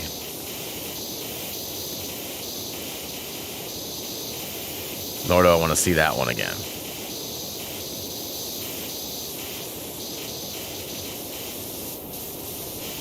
All right, 59%. We're moving good. I got a lot of these nooks done here. Ooh, buddy, did you see CJ's extension? Yeah, they got him on the cheap, bro. They got him on the cheap. You know, considering like all these other guys, these vets in the same class or right around them, you know. Obviously, I know he lost some of the, the loyalty bonus, if you will, because he got traded. Not his fault, but, I mean, he can't get the max, super, ultra, whatever, like Dame did, right? Because he's... But yeah, getting paid, bro. He must like it there. Zion must be looking pretty good, huh? Man, I can't wait till this weekend, man. The games begin. Get to see some of these guys in action. I'm still curious to see what we got in Shaden. You know, being called a worldly talent. I mean, there's definitely some curiosity there. He's the next Myers Leonard. Please no! Please no!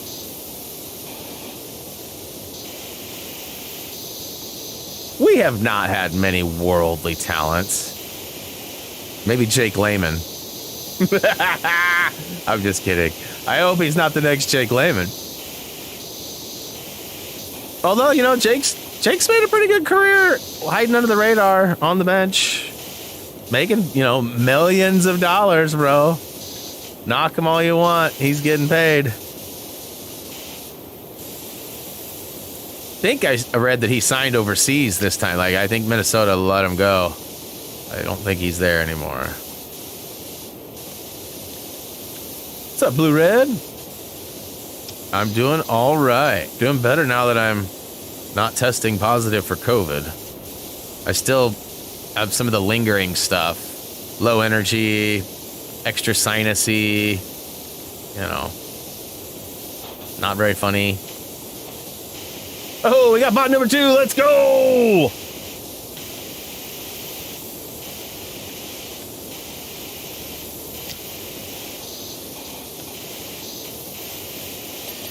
Yeah. Yeah.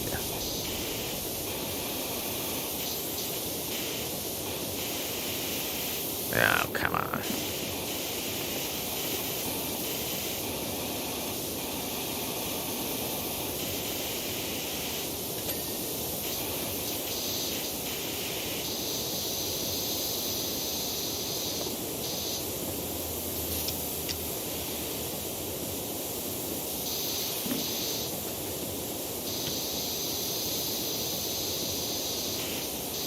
What's up, Tony? Good to see you.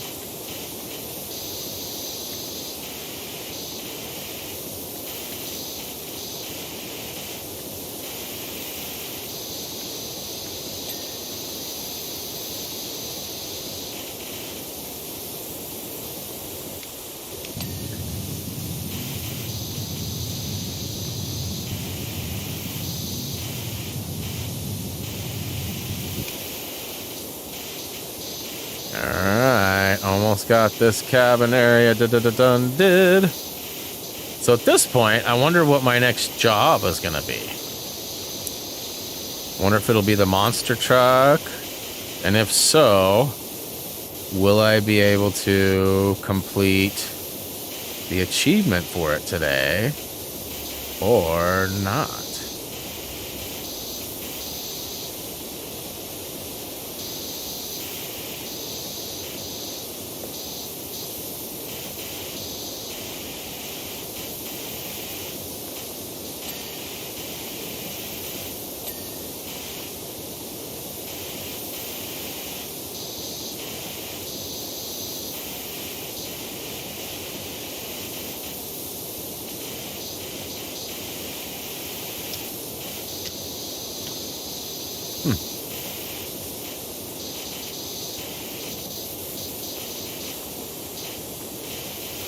Say it's got to be getting close here.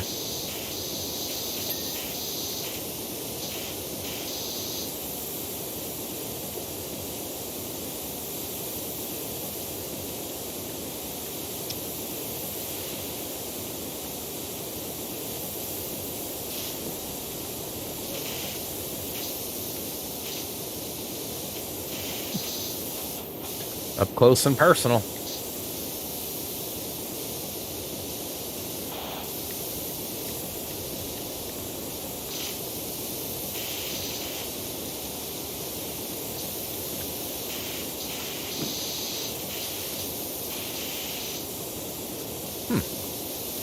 I feel like these poles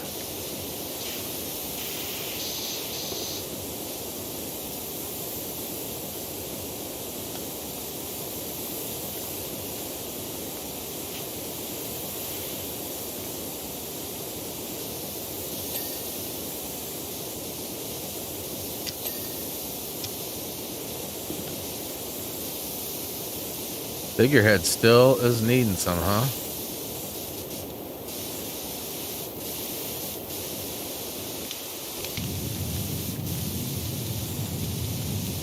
So it's all of it, okay. Ooh. Destroyer getting kinked. What's going on there? Am I missing something?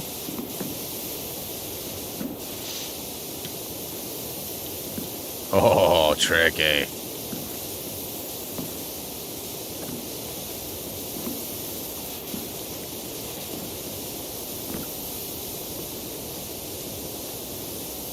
Oh. Yeah. That's right. I think I got... Oh, I see some back here. So I got all the bottom done.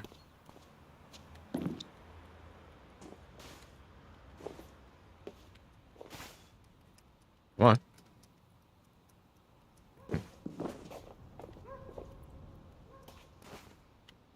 Oh, boy.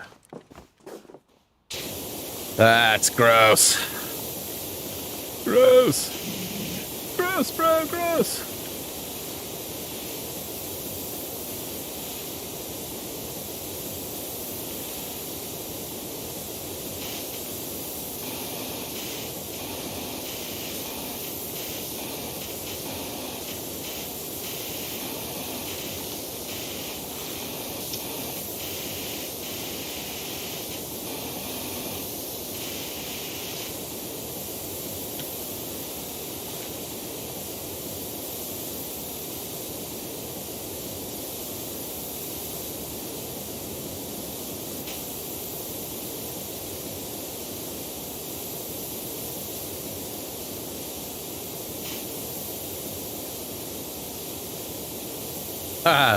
Thank you, Tony. I actually launched Twitter earlier. Should have gone out. I don't think I ever got confirmation that it was good or not. But that's only because the Twitter button's not here. But it should have gone out.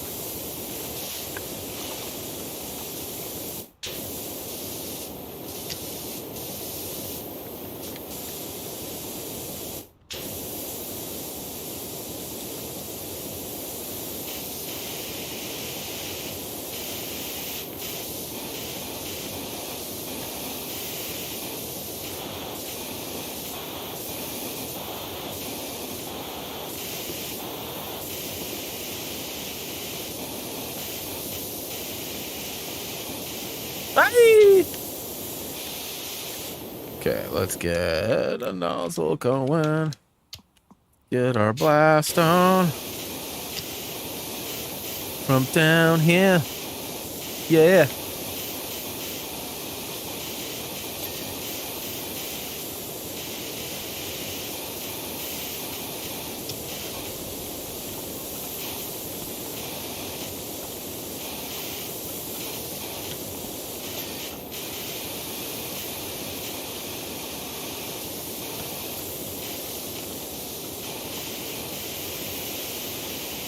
Hey, Dragon Girl, what's up? Good to see you.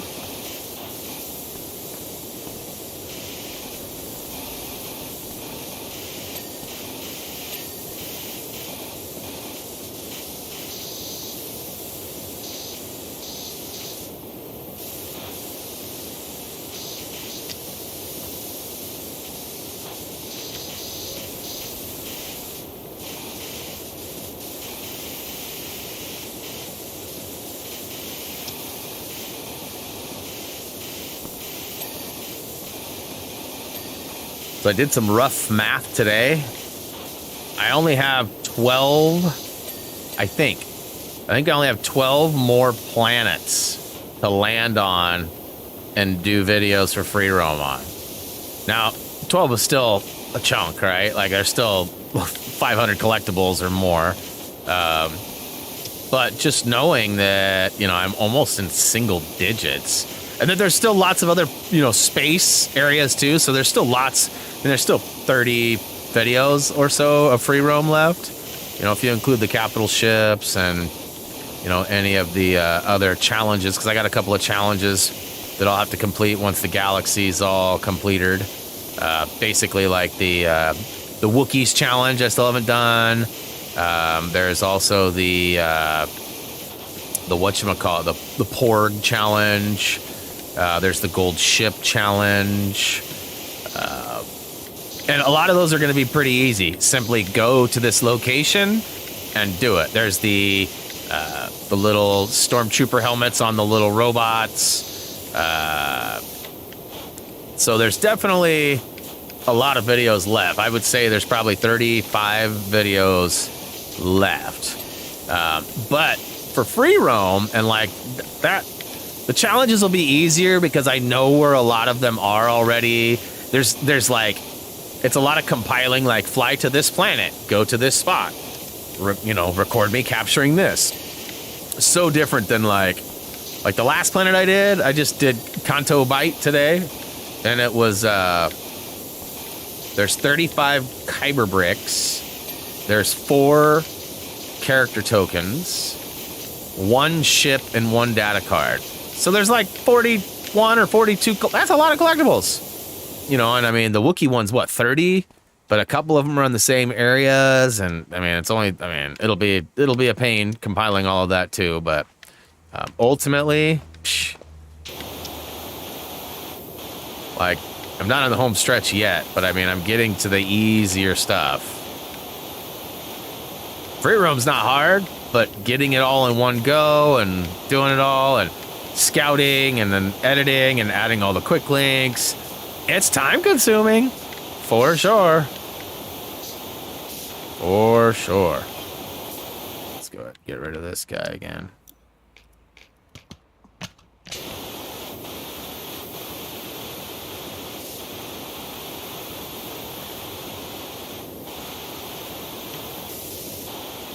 Ooh, telling the mod to be quiet.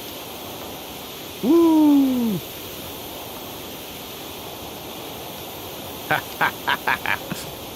Someone's needing a little extra care today, huh?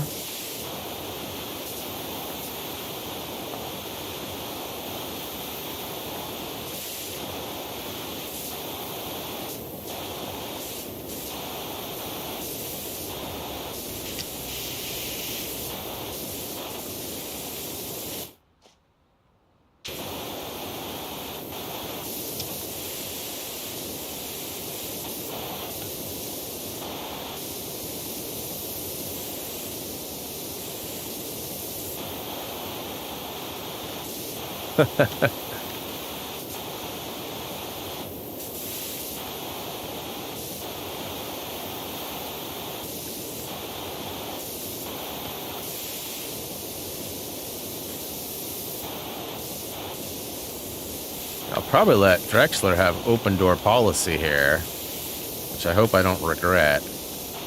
It's pretty nice out right now.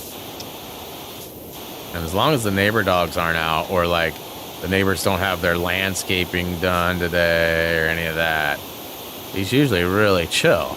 A dog will walk by every once in a while, but he barks 5 times and he's done. If the neighbor dogs come out or a landscaper, he'll bark and bark and bark and bark and bark. He doesn't stop. Can I get a ding? Yeah, boy. Okay, so there's definitely this ridge here.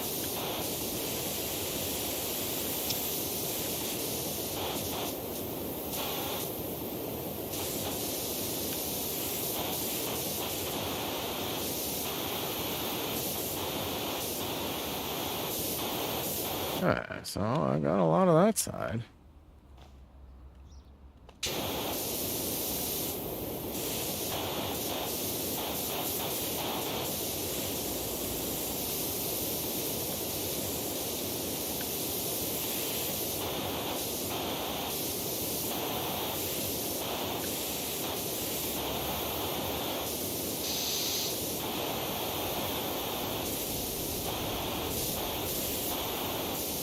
Huh. Must be like a lower... Oh! Not that lower.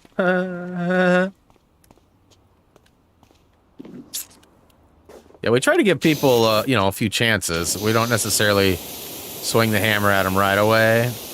We also kind of have to, like, determine what's being said and how mean or hurtful or inappropriate or whatever it is. Being annoying or spamming those are both things that a lot of people can come back from, right? Like, they can say a thing or two and be like, correct it. Like, you could say, hey, man, knock it off. And they'll be like, oh, okay, I'm sorry. You know, and sometimes they keep going, and then you gotta ban them. But, like, one and done is pretty harsh, especially in this world we live in. So we try to give people, you know, the benefit of the doubt and give them some chances. But, you know, there is such a thing as enough's enough. So it is possible that you could get banned or hidden or timed out or all the above. But, like I said, we try to be fair about it. But we also have our limitations.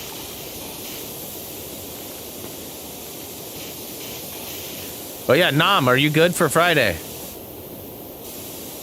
Figure I should confirm this while you're here. Are you good for Friday, Nami?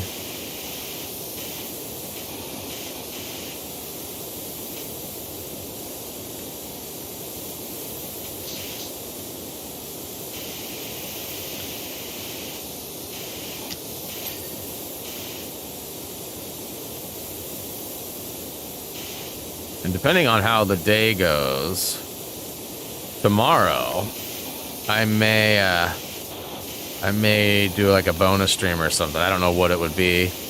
Maybe Toot and I just playing duos for a few games. May not stream at all. I may just play some duos, get my game back on. I haven't played, but that one time, I played one stream in probably 2 months. I've not been playing Apex at all. I miss it.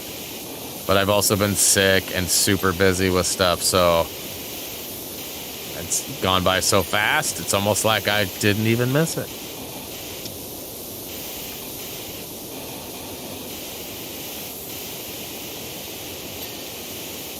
Hoping I can play decent, though.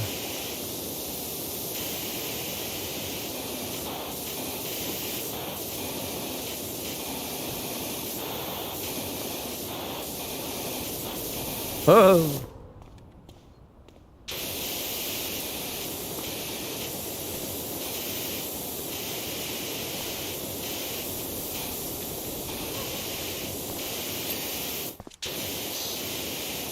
Ooh, another bot.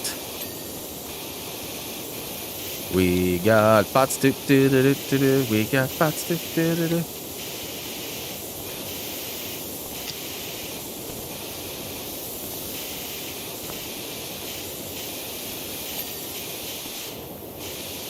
Still need to make it down to the frame shop and have that poster that Reese got me, the MF Doom poster, framed.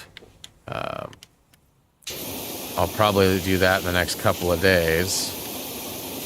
Obviously tomorrow we've got our Kevin Smith. We also have the dog's getting his nails trim tomorrow. We've been trying to do it. Our Petco is where we normally do it, but our Petco hasn't had it in a couple weeks. And then we finally, on Sunday, we went out, I guess yesterday, we went around to look and went to both Petcos, and neither of them had their grooming area even turned on. Like, there was nobody there. Like, we talked to the employees, and they're like, yeah, I don't know. We don't have anybody in grooming today. So we don't know if they're, like, discontinuing that part of their services or what. But Drexler's got really long nails. So we feel bad because we don't have like the trimmers to do it, nor do we want to because we'll hurt him. So he's got like these super long, like Freddy Krueger nails right now.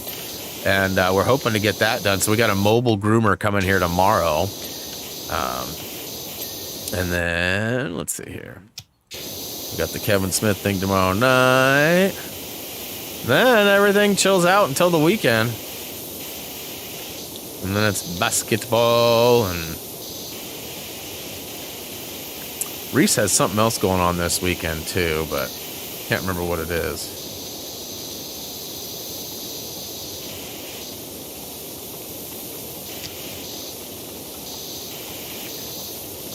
We're trying to decide if we're going to go to the Blazers Fan Fest. Every year they have like a free day where you show up and you wait in a big long line, and the sooner you get there, the better your seats are. But they open up the gates and you go basically running in to go get your free seats. And then they have like a team scrimmage where they don't play very hard, and they make the rookies dance and do some weird stuff, and you know, they tell a couple of stories and thank everybody for coming out, and they have a couple of raffles they do too, where you might win like a signed basketball. A couple of years back, I won a team signed basketball. Actually, it was probably a decade ago, and I still have it. I still have the ball. I got the authentication of signatures on a different piece of paper. It came with like a validator or whatever to prove that it's real. But it was like a game ball. It's got LaMarcus Aldridge and some other people. You having troubles, Kirsten?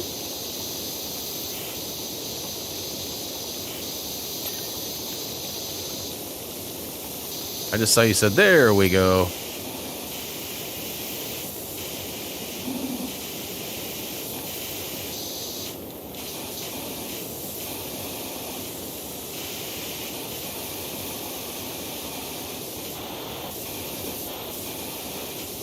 Had to reboot. Ah. What's that all about?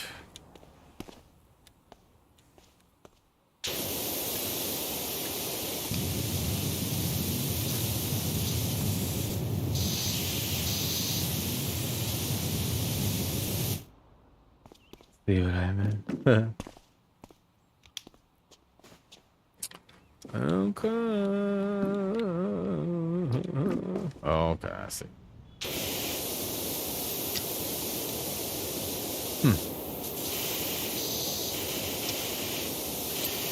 Huh.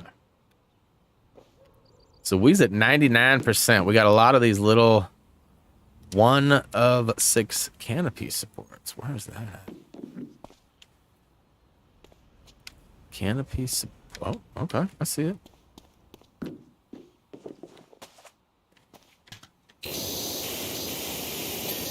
Look at that. Nice one, bro. Nice one. Cleats. The crap is a cleat.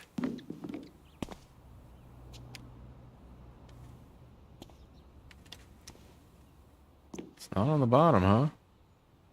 That gold is pretty reflecty up there. Window frames will be a little easier to determine. Cleat, huh?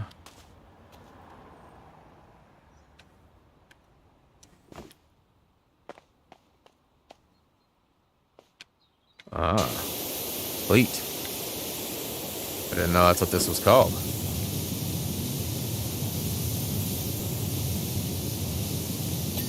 Yeah, boy.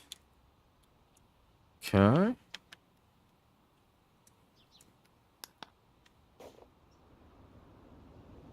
Not those. Not those. Oh.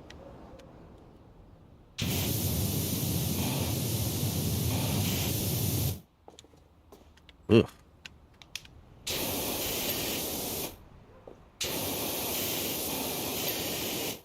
Cabin pillars. Last but not least. Cabin pillars. No. Cabin pillar. Gotta be on the back.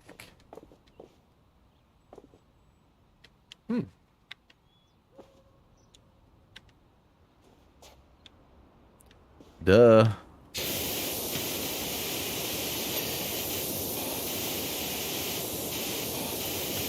Boogie Show! All right. Oh, it's the monster truck. The monster truck. All right, let's go see what we're up against here. This one I have to specifically clean just the wheels first. Right. All right, so just the wheels. Wheel in. Okay, so what does it say here? It says, honestly, tiresome, clean. And because it's a clean first achievement, you can't just spray and hope for the best. In terms of tips, I have a few. Change your angle when possible. That means jumping, crouching, crawling. It says complete the monster truck tires first. So just the tires.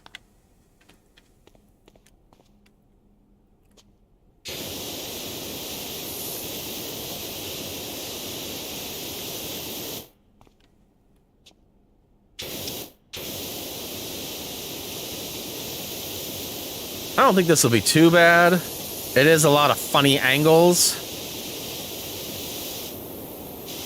but I should be able to do it.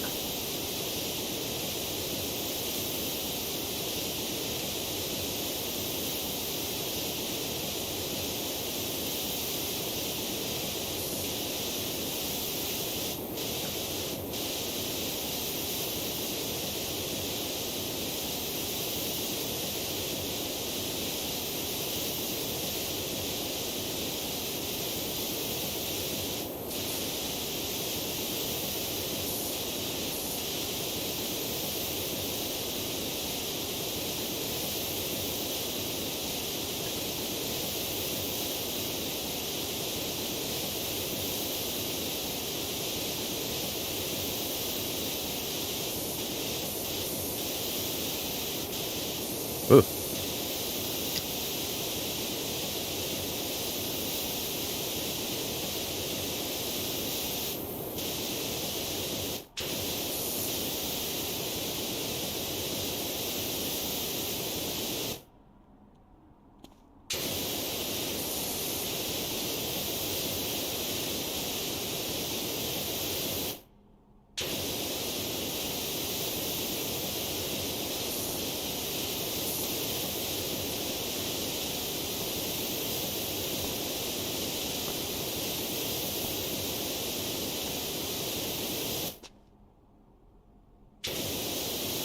You can see how there's like little spots, right? That could be a pain in the old tuchus. But I'm getting her. Getting her done. It's silly, but I have a hard time with software changes. Ooh. Yeah, I don't really like when interfaces and stuff change either. Not a big fan.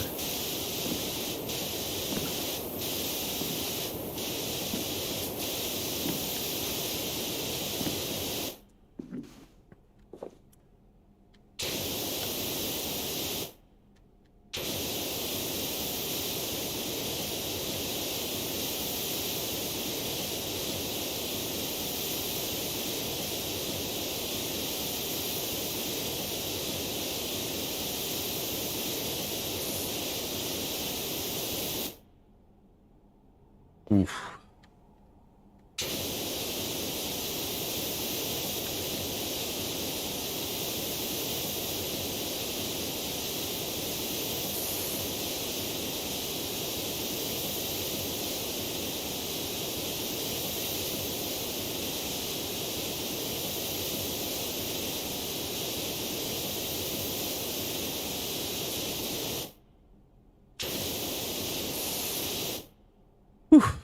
Whoa.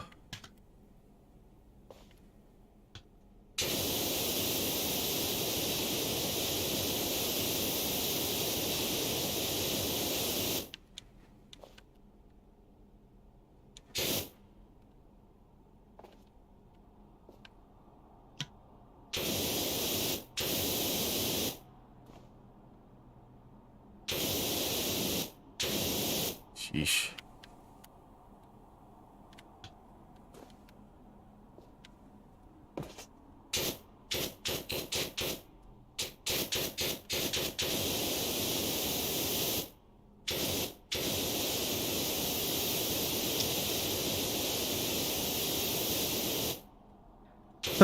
So I've got one half done.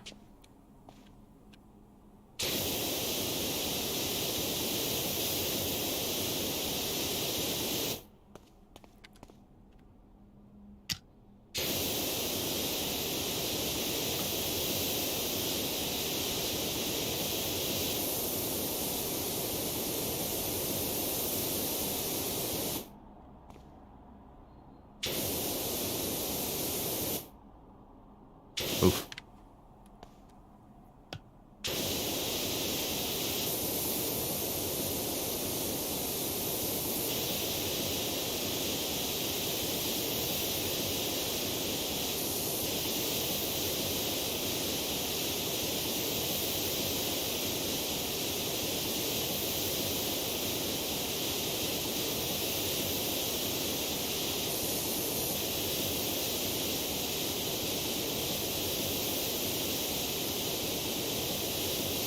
careful around the wheel. You don't want to get that clean yet. I know it's not that time of year, but I'm gonna sing anyways.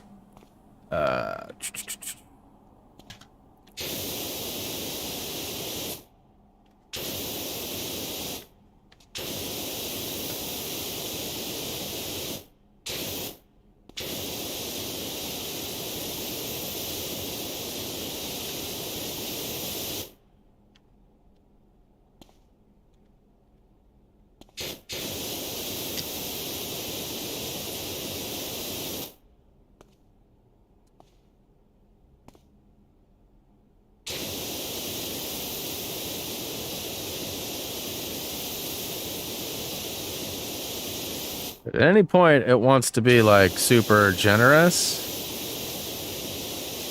and go ding. I'd totally be okay with that.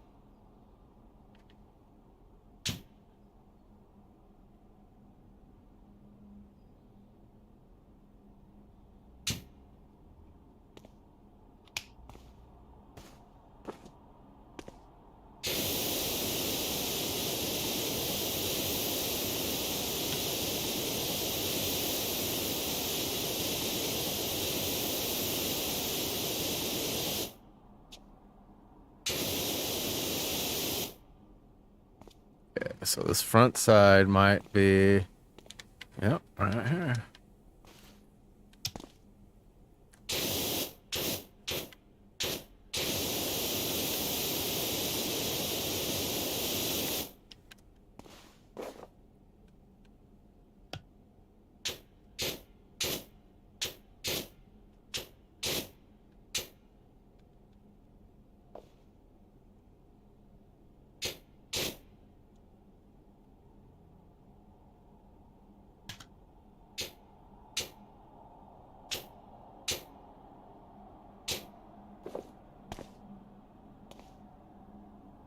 Come on, ding.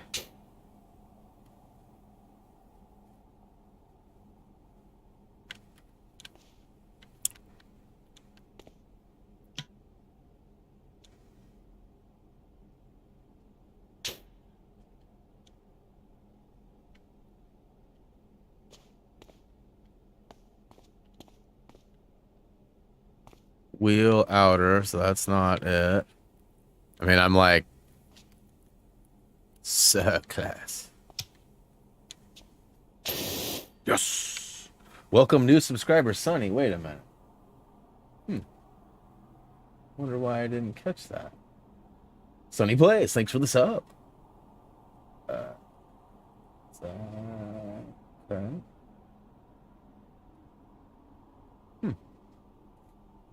Why am I not hearing it? I'm gonna replay it and see if. Huh.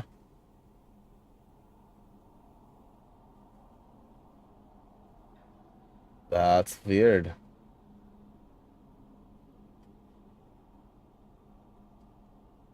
Not seeing the Huh. I'm back. What up? Did I hear Brian singing? No, wasn't me.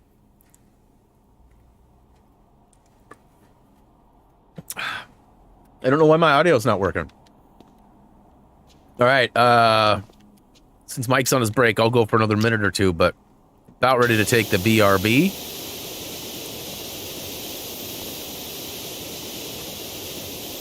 And I've got one of 4 tires. Dun did.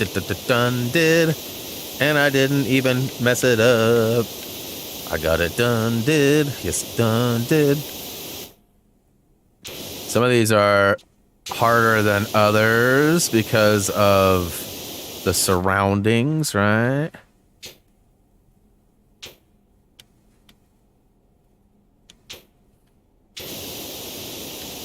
course, we got all of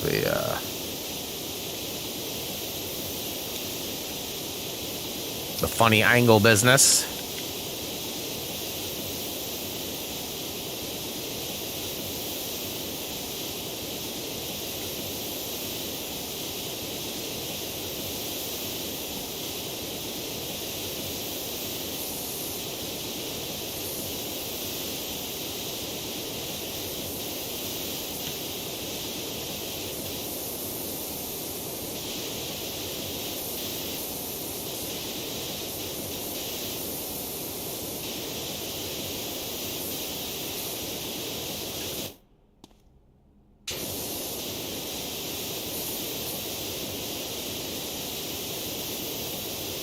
Yeah, just working on the tires right now.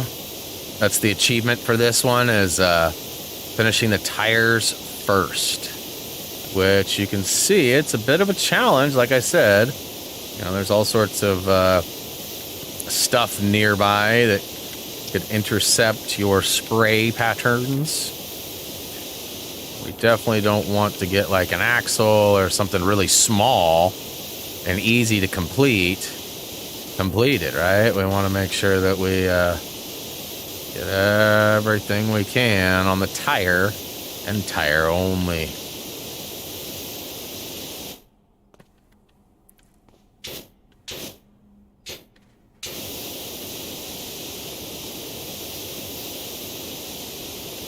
Let's see, I'm doing some fender work there on accident.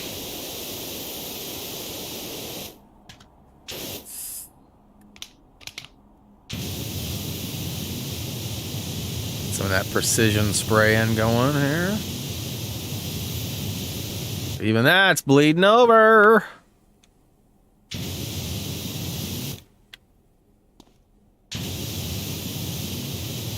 Whee!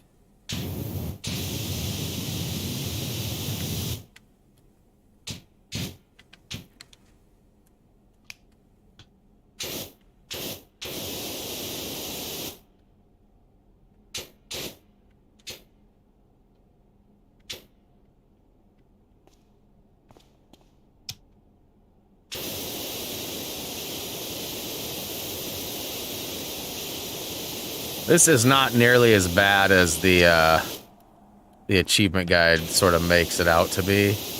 I mean, it's certainly tedious, but I feel like we've had harder. Watch me mess it up. Ding!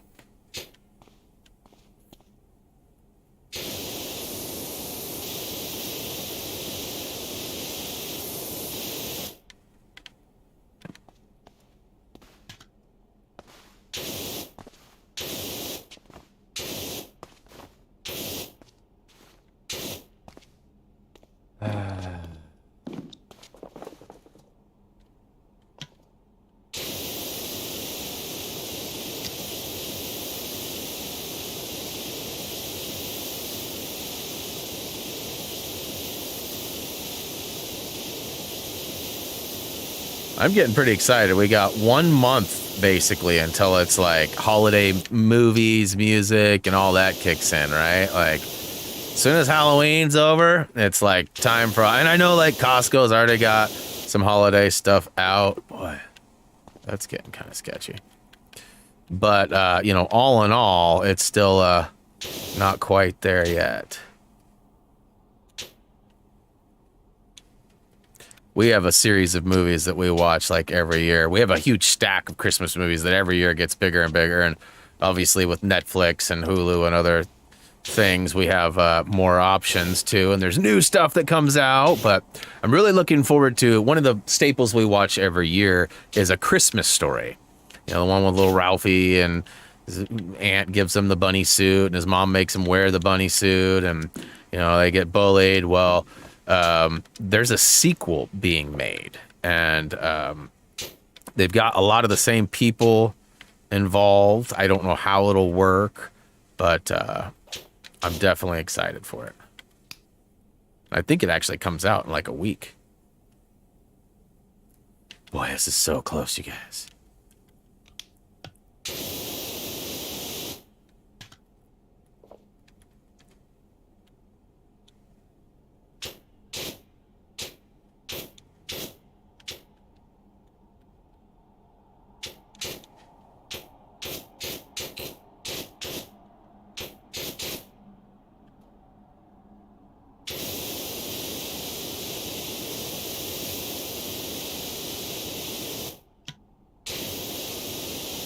I get a ding?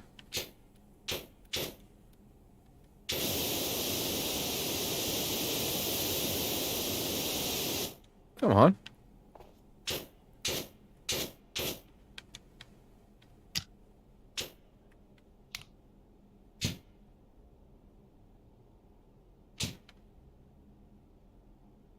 Yes. All right. 2 tire clean. We'll be back after the break. And we should be able to get this whole thing done today, which will give us less to do moving forward. Emery, what's up? Crypto, I'm playing Lego Star Wars Super Story right now. Awesome, good luck with that. Hey guys, I'm gonna take a quick BRB, let the Drex out, take a drink, drain the tank, grab a drink. Boy, I'm a little rusty, it's been a minute. I'll be right back though.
What is up?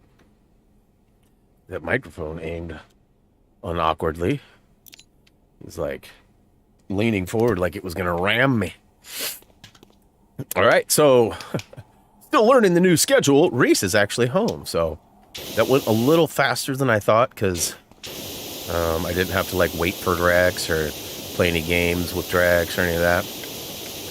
But I did get distracted talking to him because I was like, hey, the crap are you doing home? He's like, duh, it's a Monday. Oh. Still getting used to this new schedule. Because it's different. He only goes to school 3 days a week.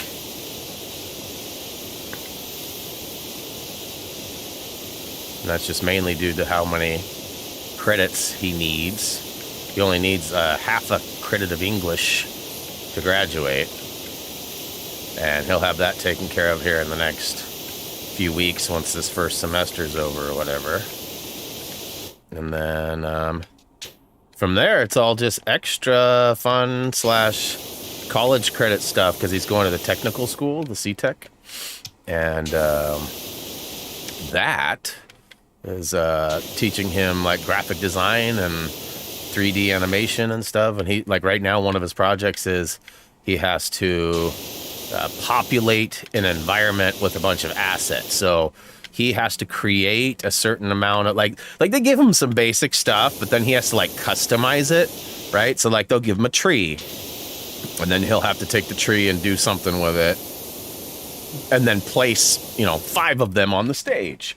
And then he has to move on and he has to basically populate this whole hallway with different items. And I said tree, but it's more like desks and chairs and, things like that. And it's all in a high-tech 3D environment. I think they're still using Blender, but I'm not 100% sure on that.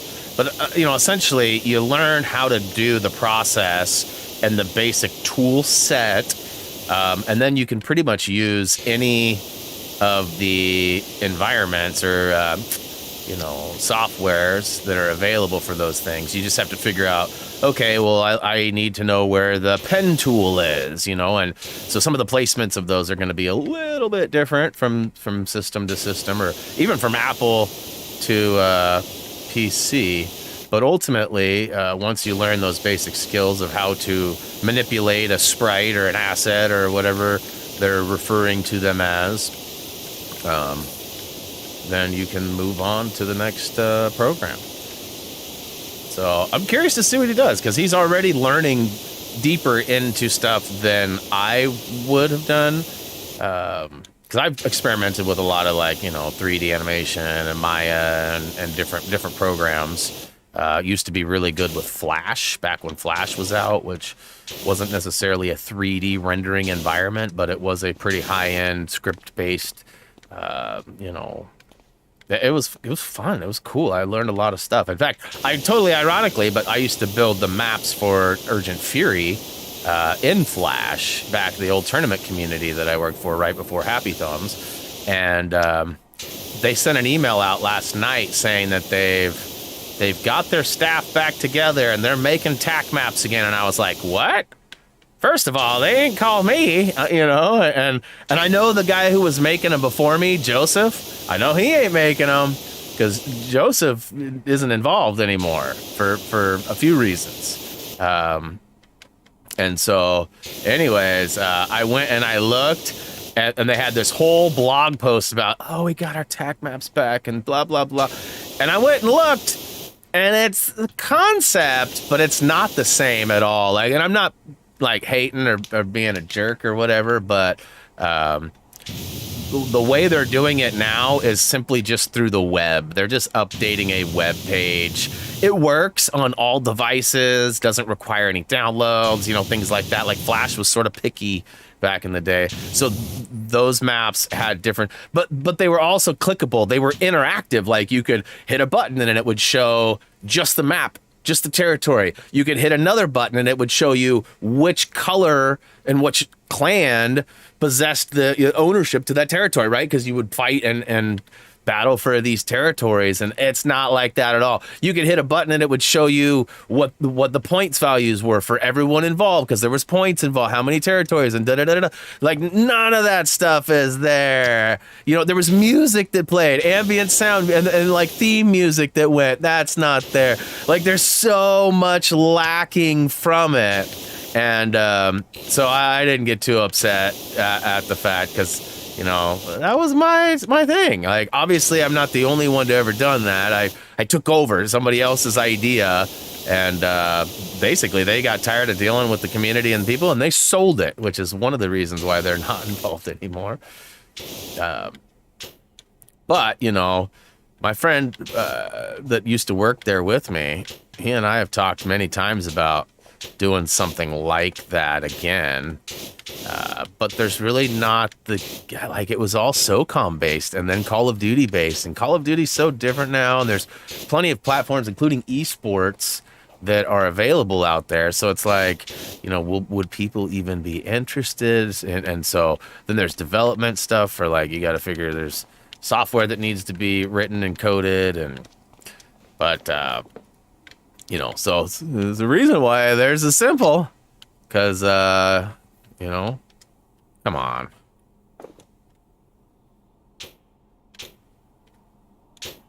All right, we're like home stretch here on this one.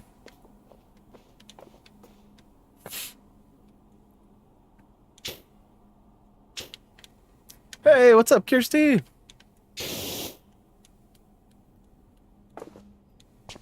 Ooh, there's a decent couple of chunks, huh?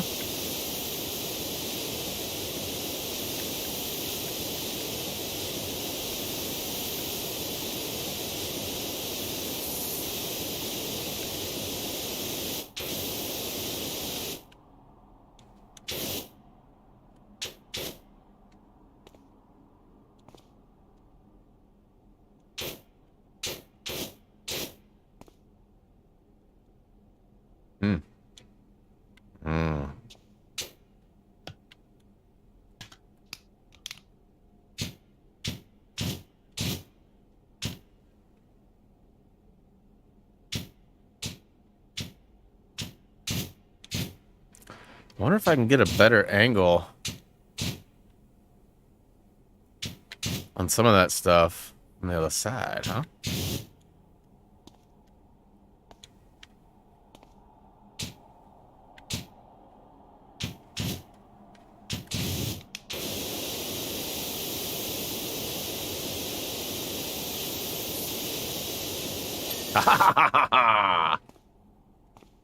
All right. What's crazy is 18% done too, right? Like, what?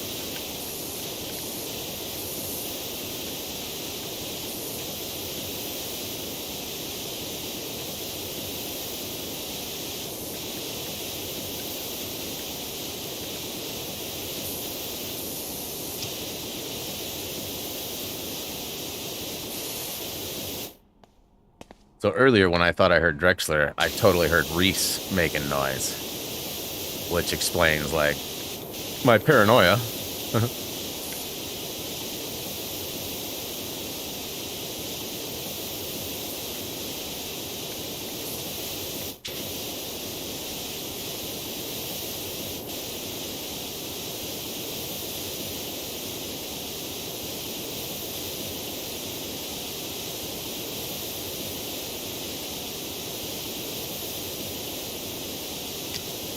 Oi!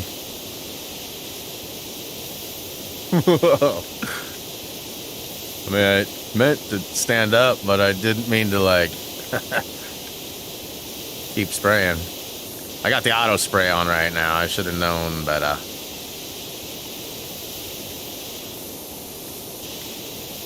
God, getting sloppy in this last go here.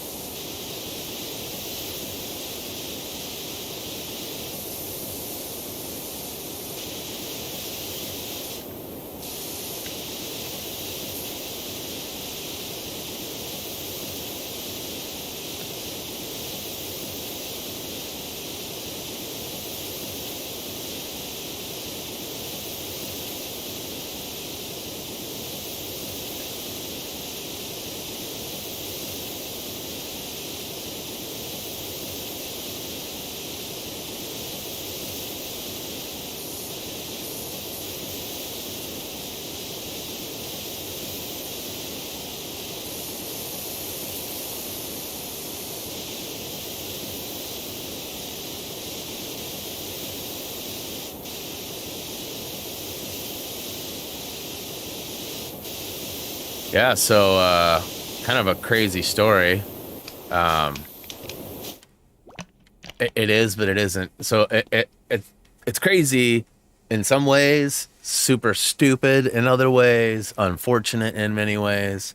But apparently, there was sort of a some sort of like a TikTok post or something that influenced a bunch of kids this last week, and basically it was like a challenge, and the challenge, I guess, was to call and like a SWAT threat, you know, like a murder or something at a school, and a bunch of schools did it. Now, one of the schools that it wasn't specific to high schools either.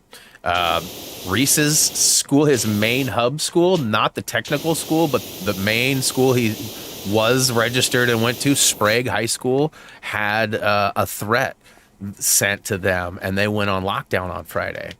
And the lockdown only lasted about an hour and a half, maybe 2 hours. But there was like multiple texts, and it was like, you know, campuses have been shut down. Your kids will be late leaving today, and blah, blah, blah. Like, we have a threat on campus, and we're dealing with it. Law enforcement is here.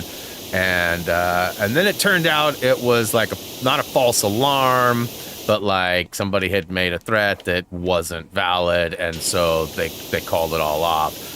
Well, I didn't know this until late yesterday. But apparently a school in Ohio, the one that Todd's kids go to, also had a similar call in. And apparently they took a little bit longer to figure this stuff out. And like, they do things a little different there, I guess, because they sent 2 of Todd's kids out and said, go seek refuge in the neighborhood. Like, go find safety, get away from the school. The danger zone is the school. And so they ran off. I don't know exactly where they went or how that proceeded, but Todd's boy was told to hide in a closet. And Todd's wife was there as well across the school and was told to lock down and that her kids were safe. Like, you know how terrifying that would be? I mean, like, so, I mean, Todd actually got the call, and, you know, like a first time, this has never happened to them. See, this happens often in Salem. For some reason, we have really dumb things that happen here. And ultimately, the first time it ever happened was when Reese was in like 2nd or 3rd grade. And see, we have a couple of like mental institutions. Like, maybe that's not the proper way to call them anymore. I probably just it was very inconsiderate. But we have these, you know, these places. Like, even movies were filmed. Like, One Flew Over the Cuckoo's Nest is about, you know, an asylum or a hospital locally that is for people who are not necessarily in their right state. And so anyways, we have lockdowns sometimes because somebody will escape from one of those. We have a bunch of prisons around, like our state penitentiary, and like most of our stuff is, you know, Marion County and state, and there's the women's correctional facility, and then there's the hospital, and then there's not like a hospital, but like the mental hospital, and so anyways. Often people get out. When they get out, they go by schools. When the schools are involved, they're shut down. And so, you know, it's happened to Reese probably 20 times. Nah, probably not 20 times, but probably 10 times. Probably 10 times in his school career has there been a lockdown while he was at school. But I remember the first time. I for sure remember that first time. Can I get a bling? So Tude was, you know, telling me all about it. Obviously pretty ecstatic and shook it up. And I was like, oh man, this is your first time, huh? Like, you know, like, not like, but I mean, like we get this crap all the time, you know, and, you know, it just goes to show you different habits or different scenarios for different places, right? Like, we have a lot of gun violence and apparently, you know, unstable people in our realm here, and Not as much there, it sounds, which is, beneficial to them for sure. But there's crazy everywhere. Don't be fooled. All right, so this is like, come on, any time now. Any stinking time now. Okay, I see it. How am I gonna get it?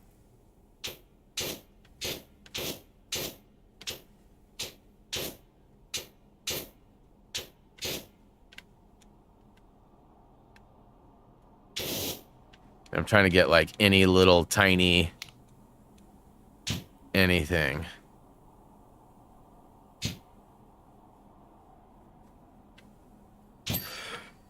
Bling? Yeah, tiresome. I agree. That was definitely tiresome.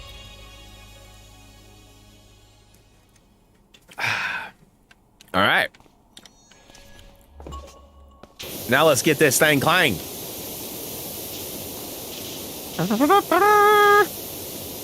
Charge! These wheels be gross, man.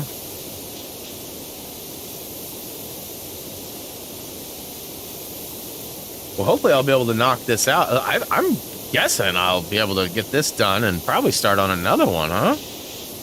Productive spray. I mean, day.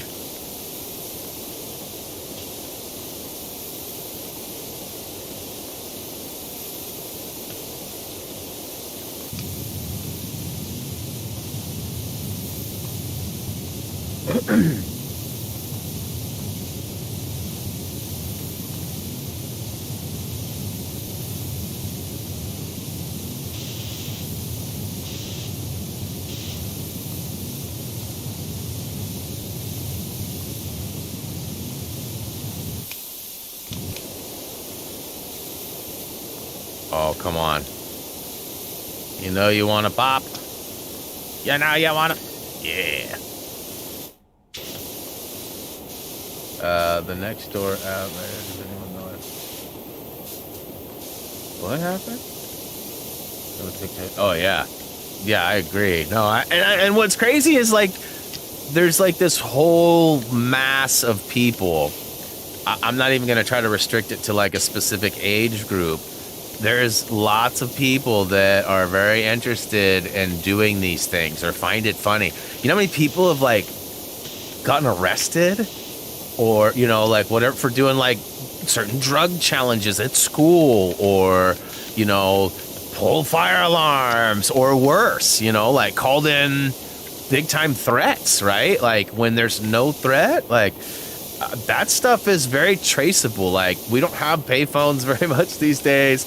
Like, there's always a way for them to find out who did this. Like, 99 times out of 100, they will figure it out. Maybe not right away, but somebody will narc or something will, you know what I mean? And so,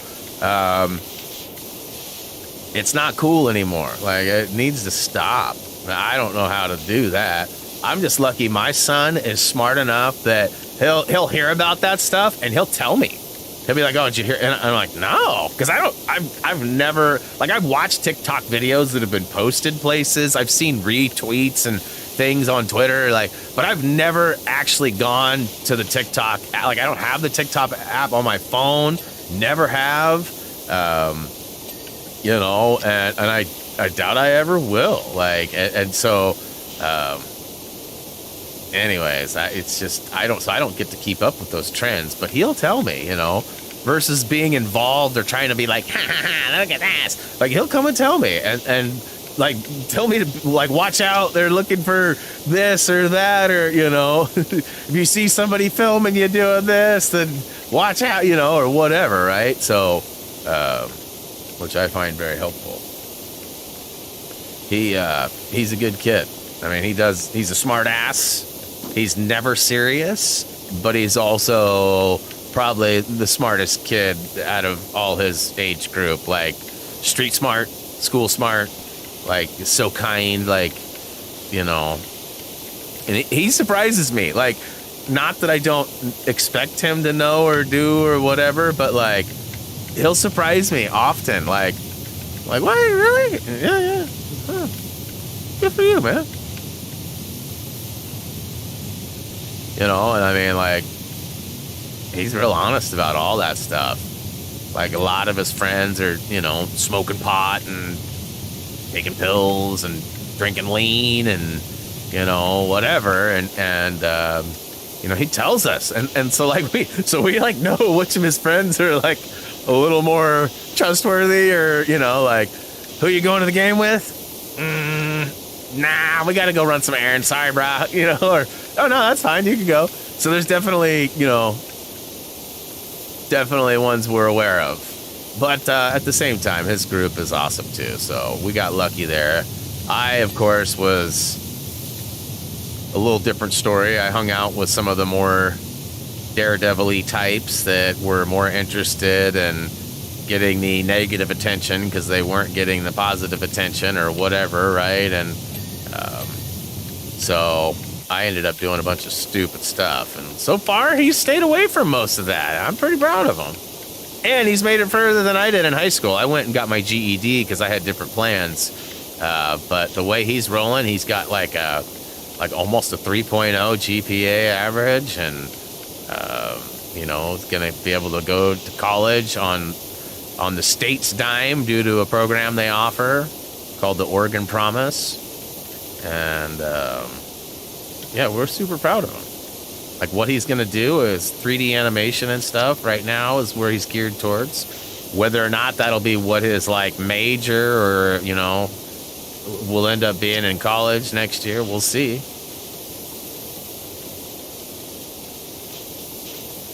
But he going places. He going places. He does need to find himself some employment right now, though, because his job that he had, you know, it's just too far, and it's getting to be the winter time, so he don't want to be outside trudging around in mud at the golf course and cleaning up the carts that have been driven through mud all day. And like, it becomes a different job in the wintertime. And then obviously there was about a 45-minute to an hour drive, depending on traffic, that we just, you know, first of all, didn't want him driving all the time. Second of all, like, who wants to pay the gas for that? Like, you know, when you make a certain amount of money and you got to spend a certain amount just to get there and back every time, you know, it sort of takes away from some of it. Like, his checks were, you know, pretty good to him because we covered the gas for him. We're good parents. But basically, we got tired of the gas. We're like, listen, bro, you're making money and we're spending money. So figure it out. But there's like a big job fair coming up at his school either this week or next week. And so there's a couple of companies that are relevant to what he's doing that are supposed to be presenting. Now, whether or not they're going to offer any jobs or anything, I don't know. Or if it's more of just like a look what you can do with your degree if you continue to do this or whatever. I don't know.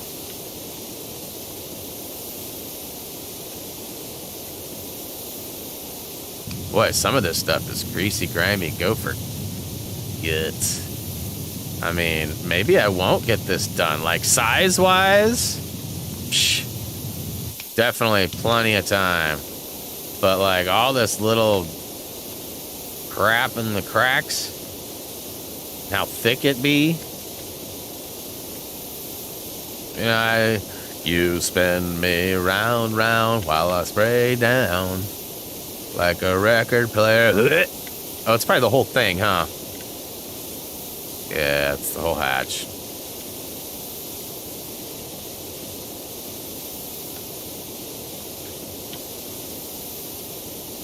Truck's been fun, man. Yeah.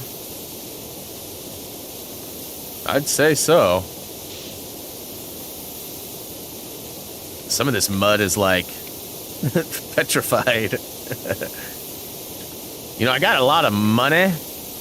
I could, like, lather up the spray bottle and hit it with, like, some metal cleaner or whatever. And I'm already 41%, but the problem is that there's a lot of percent hiding in cracks. Not in crack, but in the cracks. Drugs are bad, included.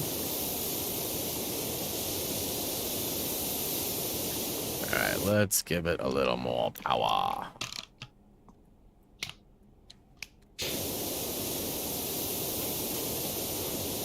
Don't drop the soap. What up, Gray? So hey, what? You're here. Let me see here. Hold on. Give me a sec. Give me a second. I got a question for you.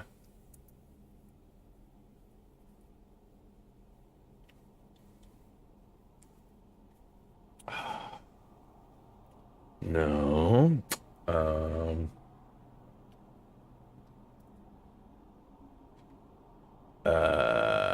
No.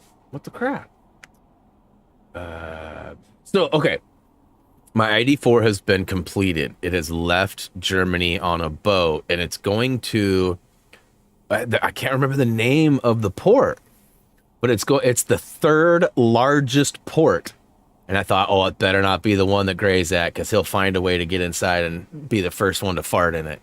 I knew that would be a goal of yours, but I was curious. Now I'm trying to find the stupid email. Volkswagen, here we go. One step closer. I don't know why when I ran the 4 searches, it didn't find it. So it's left the factory in Zwickau, Germany, heading west on its way to the third largest seaport in Europe, the port of Emden. That's not where you're at, right? Yeah, and it says that it could take 1 to 2 more months to reach my preferred dealer's location. So we're still a way out, but I mean, it's past, it's gone, it's done. It's 22 ID4 Pro S with gradient package, all-wheel drive with glacier white metallic with black roof. I don't do cars anymore. Well, yeah, but is that the port that you worked at or work at? Hmm?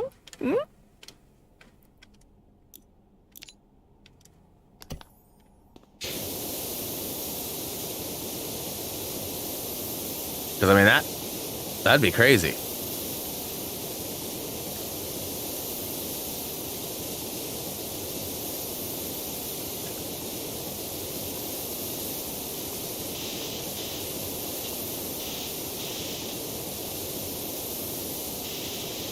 Not in Belgium, huh? Okay.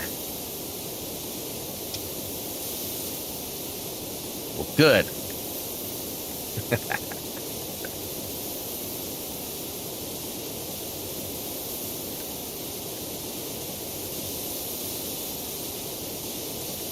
Ooh. I don't think I actually got the other... I got credit for both of the rails right here, the posts, the brackets. Bracket? But I don't think I got the actual step.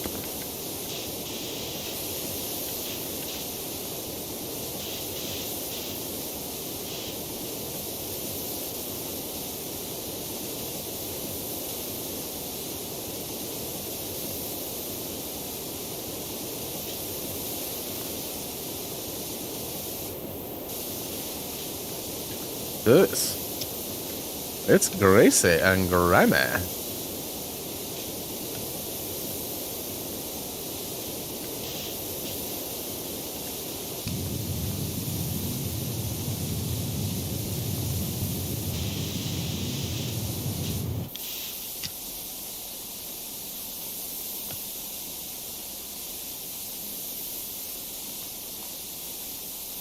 Jeez. See what I mean? Like, it's... doesn't want to come off. Goes to Sweden or Norway first. Yeah, so I don't know, wherever Emden is. It just says the port of Emden. So let's Google and see where that is. It says it's in Germany. Port of Emden, Germany. Arrivals, departures. It says 26 vessels have arrived within the past 24 hours. Yeah, it says the port of Emden is the seaport of the German city of Emden at the mouth of the Ems to the North Sea.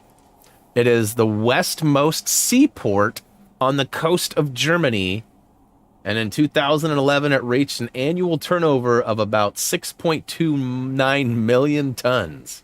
Good Lord, that's a lot of stuff.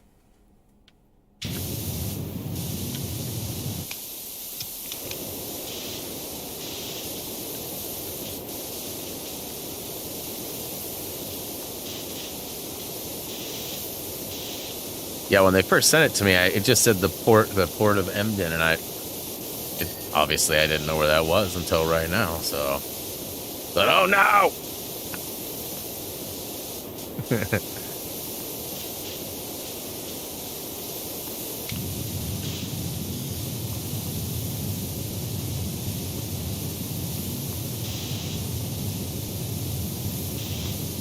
Yeah, we're gonna have to send this one back. Why?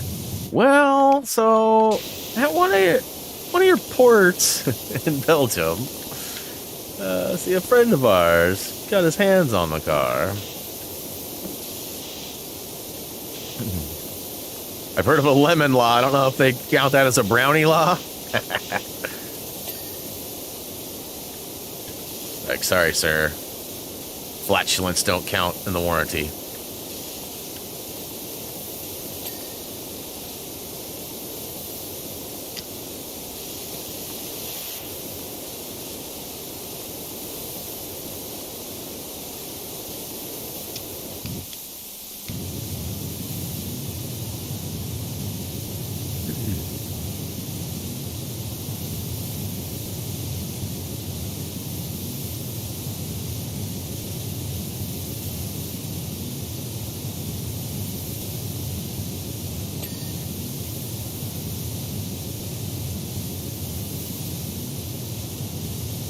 Just get off the pipes.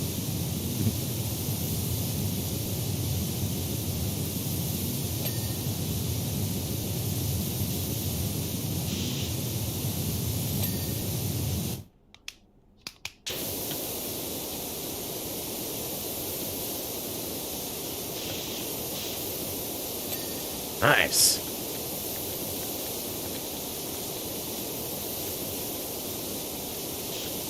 So much to do still. So, the more I look at it, the more it seems like it's gonna be a long clean. I mean, hopefully the top isn't as caked. Like, these wheels have, like, serious cake on them, and not the good kind of cake.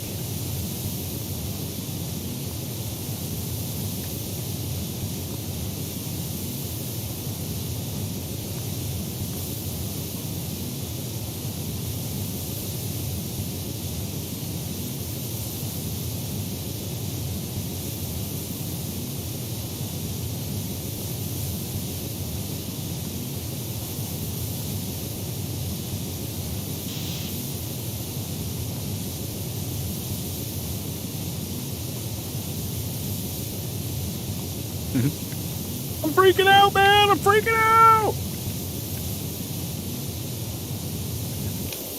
While you're at it, can you click? No.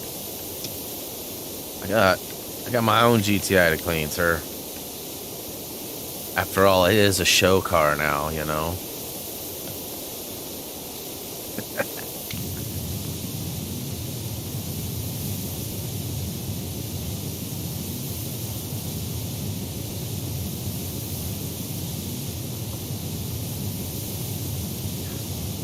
Funny, my friend's been giving me a bad time. He's like, bro, if you would have had your plates, you would have probably taken first. Because I got my custom plates. You know, looking at some of the footage, you know, there was at least 6, 7 GTIs there that fit my same class. So, I mean, to know that I got second, I mean, that's crazy. There was a couple, like, parked off in the wrong rows, and like I said, I'm going through footage in the editor, kind of frame by frame. Definitely found some that were, and who knows, maybe they were categorized as the wrong thing because they were parked in the wrong spot. Like, there was at least one, if not two, side by side each other. I couldn't tell if it was a Jetta or if it was a GTI from the angle, but I think it was another Jetta. But they were in the wrong row for show. And who knows if they got judged the right way or not. I know that there was some discrepancies with some of the Audis. You know, there's like B5, B6, B7 Audis, different body styles, basically, kind of like Mark 4, Mark 5, Mark 6 body styles for the Jettas, GTIs. Audis are similar but different how they classify them. And a guy with a B6 Audi got judged and won second or third place for B7. And so he also won for his B5 or whatever he was. And so he was like posting on the forums like, hey, I got 2 reward and I shouldn't have. Whoever this guy is, and he posted a bunch of photos and was like, I want to do the right thing and give you your thing because I already got my reward and you should get one too for your hard work, which I thought was pretty cool. But so who knows? Maybe they only classified like 2 cars and then Mark 60. I got second. I don't know. There was definitely 5, 6, 7 of them there.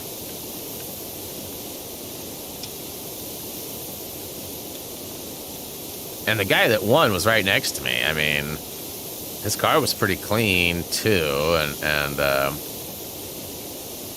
I've got room for improvement, and I've got lots of things that I could add visually that would have made it more of like a show experience. So I'm just gonna keep building. I got my friend and his wife and we're all kind of coming up with like this cool idea.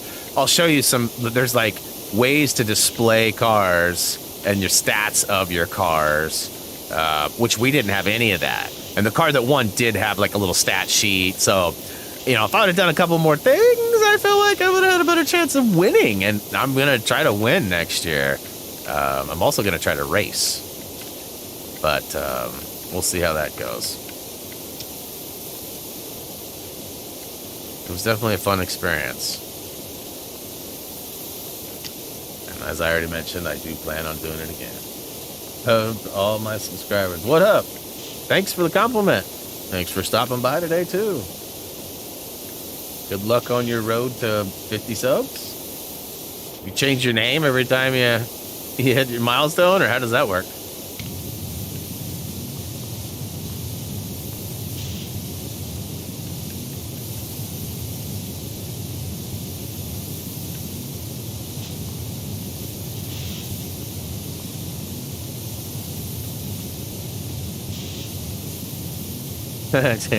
Gotcha.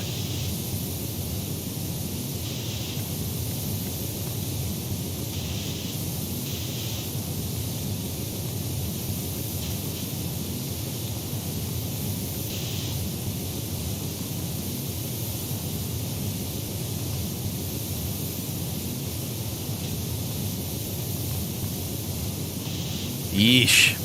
So much debt. I'm over 50% though now. That's good. Meow. Oh, yeah.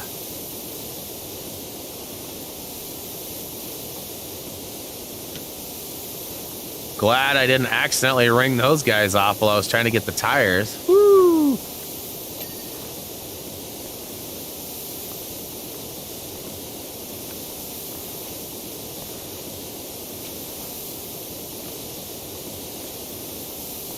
Yeah, the front is great. Meow.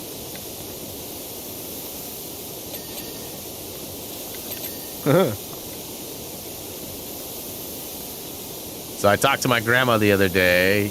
She fell a few weeks back. It's actually been probably a month and a half now. She definitely's got her whole shoulder and arm bones connected to all the bones, and she's got a sling on and all sorts of broken stuff and bruised up, and so she's been healing fairly well, especially for a 95-year-old. But she's been in a different care facility. It happens to be in the same parking lot, but so it's like the same sort of location, but it's totally different staff, different bills, different everything. And her cat is not allowed there, not for long term anyways. So the cat's been staying at this little kitty condo place right up the road. And it's called like the Pet Village or something like that. But my family calls it Chateau de Meow. I think we've talked about that a little bit before. Because it's just like a swanky kitty place. And there's like other animals like bunnies and things that I guess the cat actually interacts really well with. But anyways, my grandma got a visit from the Snoopy dog, or Snoopy cat. His name is Snoopy.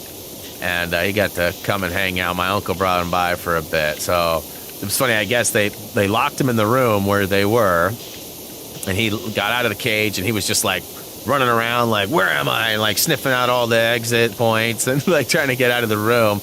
And then he like looked over and saw my grandma, and he like started howling and like jumped up in her lap, and she said, I thought he would be excited to see me, and then he came into the room and he was like, it wasn't even there.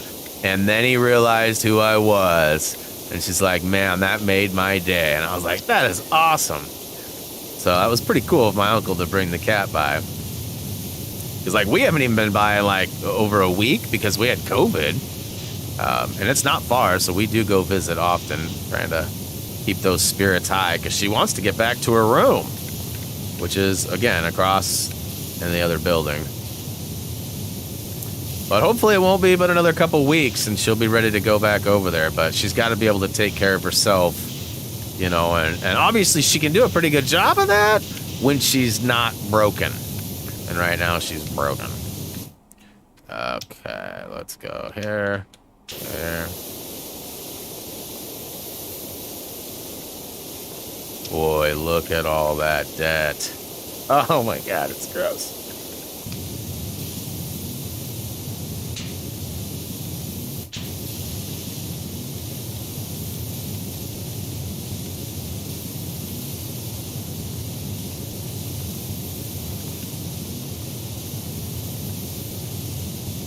Yeah, she was talking the other day. She's like, you know, my whole life, I've always known that the queen was like a few days older than me.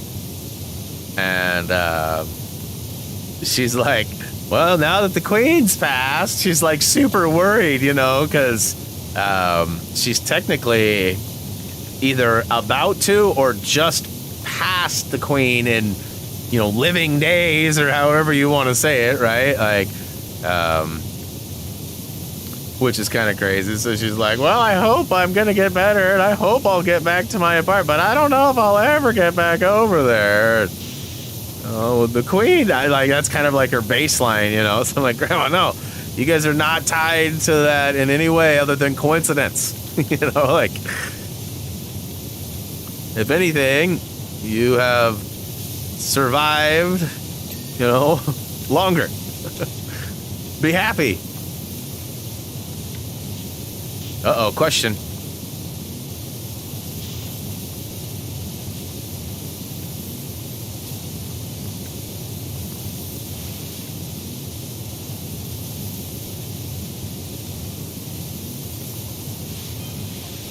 Ooh, new job available. New liquid in stock.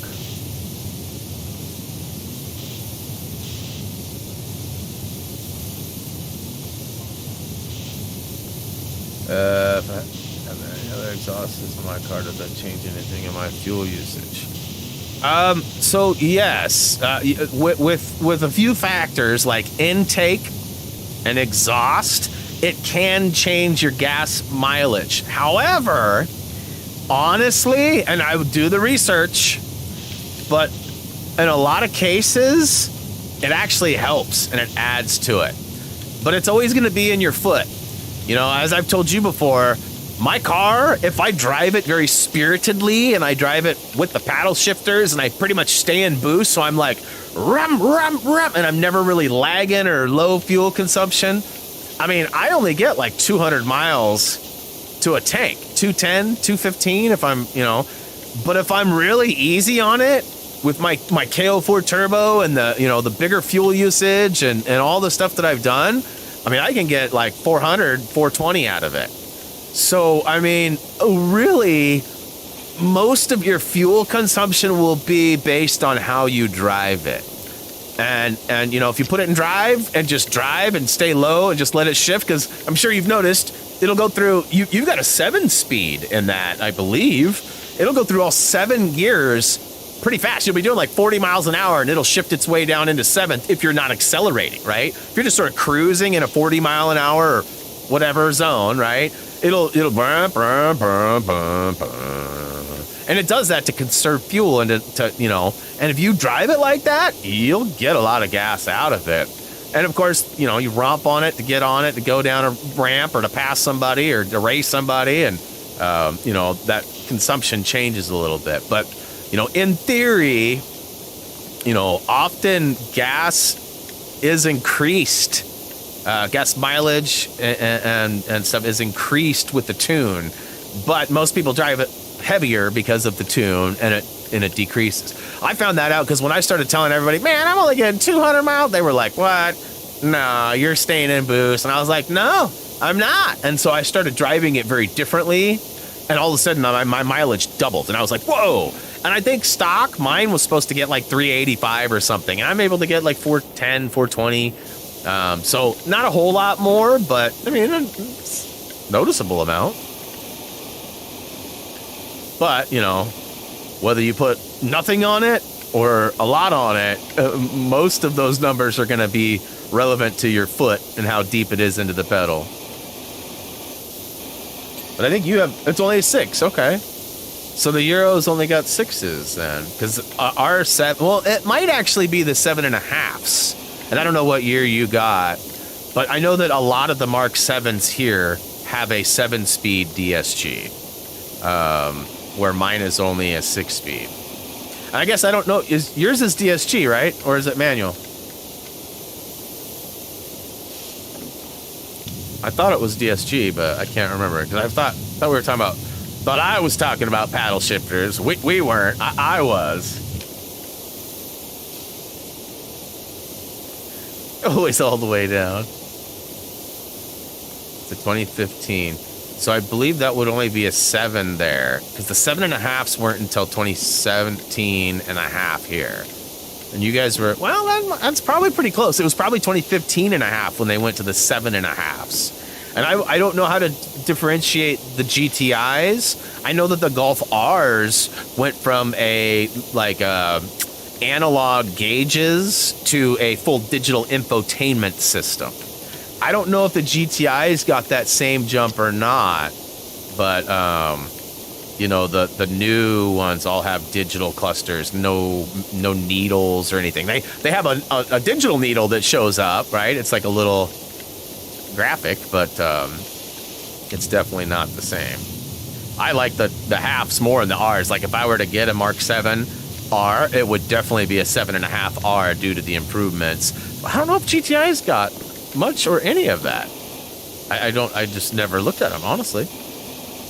I got so blindsided by the R's that's all I cared about. Now I'm glad I didn't buy an R, because like money's become a little tighter. COVID kicked in, like all that stuff. So like, you know, $500, $400 a month car payment definitely wasn't something I was interested in. I only pay $125 a month for my GTI. But I set it up that way. I put a big down payment down and extended the terms pretty long, and I wanted it cheap. Cheap.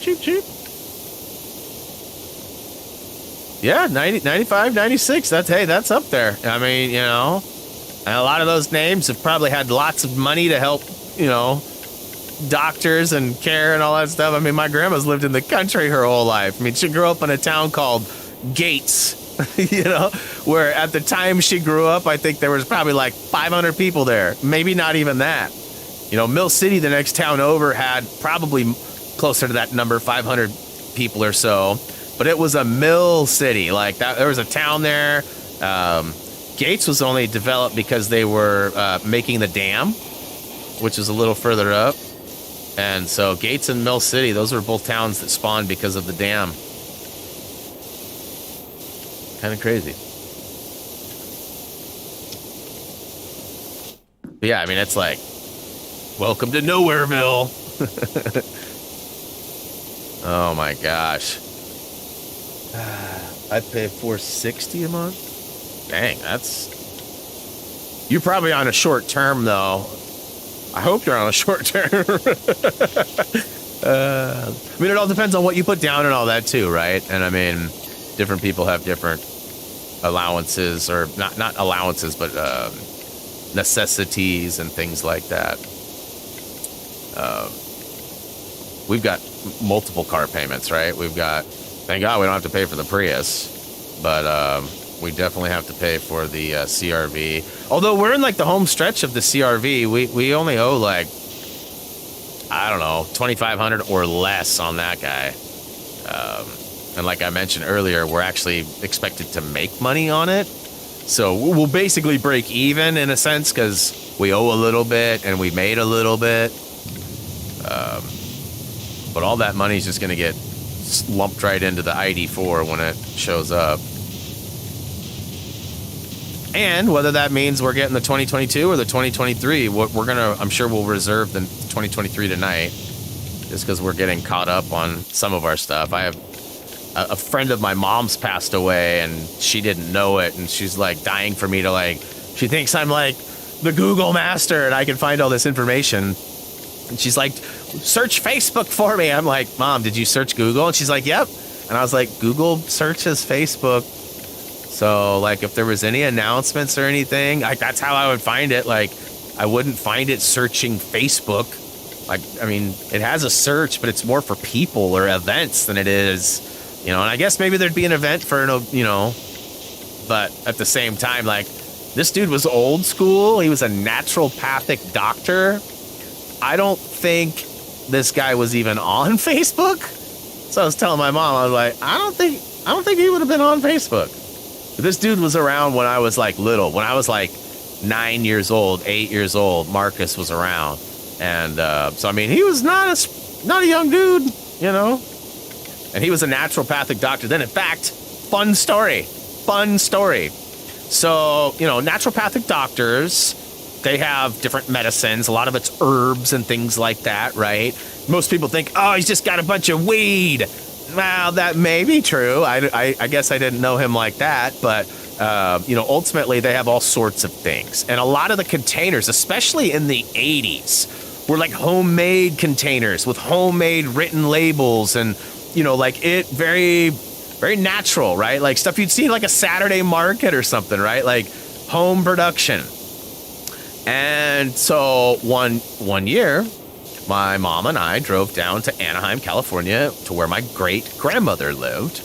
And we pulled in there for a visit, and I don't remember the whole deal. I think my mom was probably going down there to see Marcus. I'm not sure if it was, but anyways, she took me to Disneyland on one day, and then later that night, she dropped my ass off at Granny's and bailed on me. And she went to Mexico with Marcus. And I got to stay with my 85-year-old grandma, my great grandma. And, I was so I cried. Oh, I cried so hard with my mom because I had nothing to do. I had nothing. She didn't have no video games. She didn't have no ping pong. She didn't have nothing. She was 85 or 87-year-old great grandma. No dog, no cat, no nothing. Oh, no, you know what she had? She had a really bad case of the shingles and always had to wear big moo-moos. Poor thing.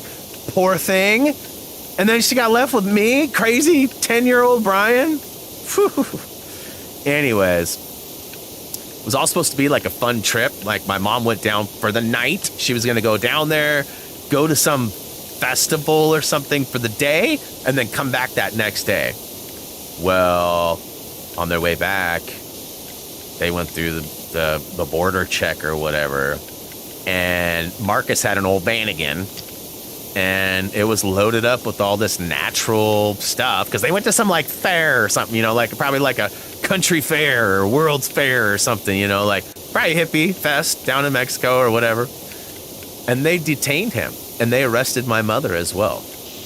And after I don't know how many hours, my mom was released because they realized that she was just there, and they held Marcus. And when my mom came, she I believe, had to ride a bus and then take a cab to get to my great. Because my great grandma didn't have a car.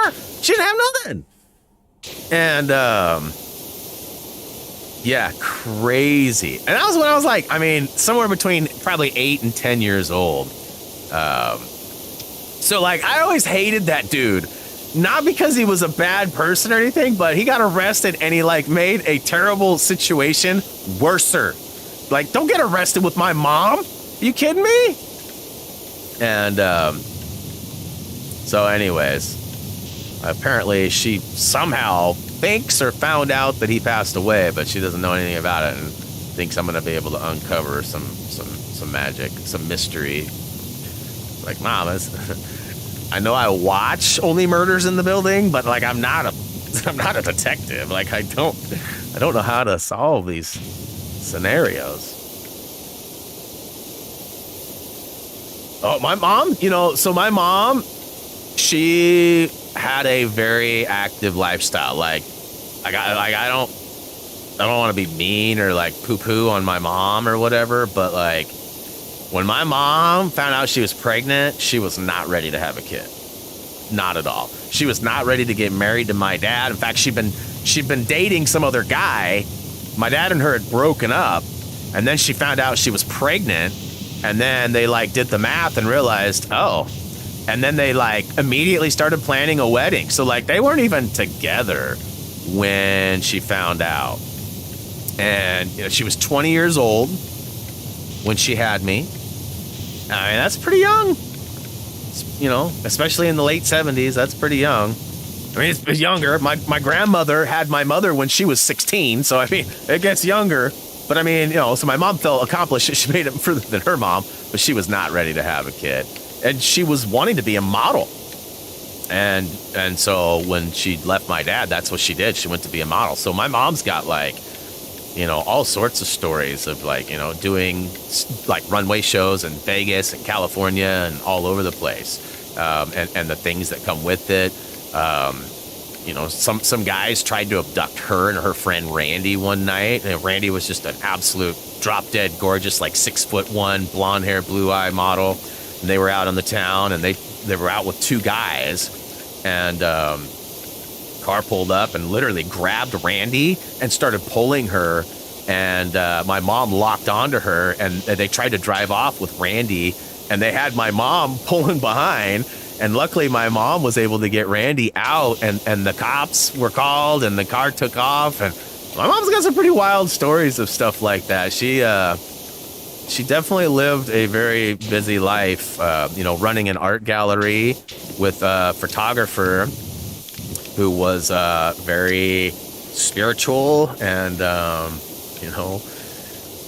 he had lots of stuff. In fact, when I was 16, 17, and I'd go visit them, I knew where their stash was, and every time I opened it, it was something different. Like the gauntlet different, like white powders, brown powders, weed, other things, opium. Listen, there was things that I didn't know what they were. I had to ask people like, what is this likely? And I would like explain it to them because I'd never seen nothing like it. Definitely lived the fast life for quite a while. And as I've mentioned, I've been on a lot of excursions with like photo shoots and behind the scenes and like the changing rooms, and like I lived that weird sort of life a couple days a week because that was her custody. Usually every other weekend. That was the guarantee, but it was usually every weekend. But every other weekend was the terms. Oh, and I hated going there too. Oh, I hated going there. But my mom's cool now. We cool now. But, she finally wanted to have a child. Too bad I was in my late teens before that kicked in. And I was already gone. Like, obviously, she and I didn't live together. Lived with my dad till I was 15, and then I lived with my grandparents till I was 18. Never lived with mom, quote unquote. Never wanted to either. Yeah, no, I'm sure she's got some great stories to tell too. Like she. So there's actually one story that I've never. So check this out. When I was like probably 13, 14 years old, a big movie came to town and they were casting for it. The movie actually came out, and it was a big movie. You may have heard of it. Maybe not. It was called The Favor. Okay. My mom was like super excited, like, oh my God, I finally got my chance to be in like a movie. Cause she'd done commercials and print for magazines, news, all sorts of stuff. Never had been in like a movie, right? And so she gets cast and she gets like her own like little trailer with like, she had her own plaque and like I saw pictures of her standing in front, like all this stuff, right? All this hype, all these costumes she was getting to try on and do all this stuff for like 2 or 3 months. And then all of a sudden, like, nothing, no talk, nothing. And I'm like, so I start asking her, like, what's going on with that? And she's like, yeah, I don't know. I don't know what's going on with that. I'm like, what? And I'm like, so what did you do? And she's like, maybe someday I'll tell you, but nah. So I'm like, what the crap? The movie's name is The Favor. And I'm like, is my mom The Favor or something? Like, ooh, batteries are low. Like, so I never figured out. So then the movie comes out and she's not in it. And I'm like, what's going on, Mom? She's like, I guess they cut my part out. What? I was like, so what was it? And she's like, she gets like really uncomfortable when she talks about it. So, I mean, a couple things could happen here, right? What's up, Brian? Thanks. Yes, I am back. Like, was my mom like trying to advance her career or was my mom put in a position that she was supposed to do some grimy stuff to advance her and she didn't want to? Like, you know, was the movie part really just maybe cut out? And what was it? So like, I've always asked her and I've even, she's always been like, I just don't really want to talk about it. I'm like, what? Were you like a prostitute or something in this? I wouldn't, it was an acting role. Like, I'm not going to think different of you if you did something greasy in a movie role. Like, but I feel like there's some story bits there that are maybe greasy in real life that's why she don't want to tell me. Cause like, listen, my mom is like an open book and that's ultimately why I am the way I am too. You know, she'll tell you whatever. She'll tell you what you don't want to hear. And I'm no different. And, so, I mean, I'm in my mid 40s now and, we'll see if, what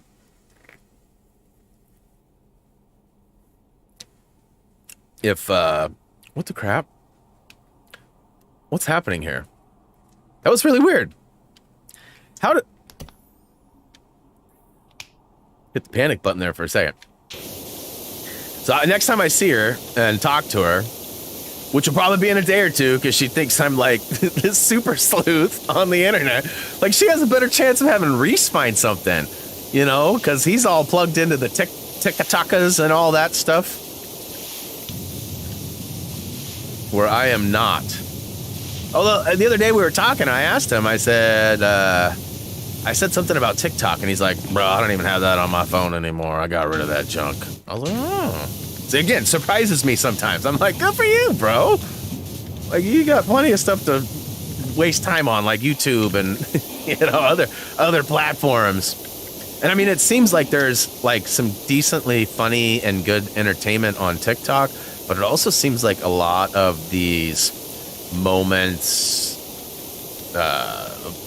challenges and things like that are coming from that. Like you don't really see that as much, or at least I don't think you do, coming from YouTube, right? Like there's not videos designated to get you to go do something dirty. I mean, there's probably a corner of the tube that I'm not aware of, but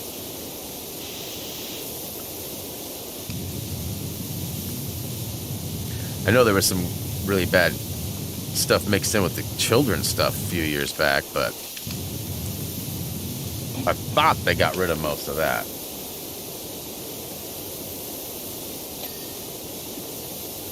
Yeah, my wife's like one of her best friends.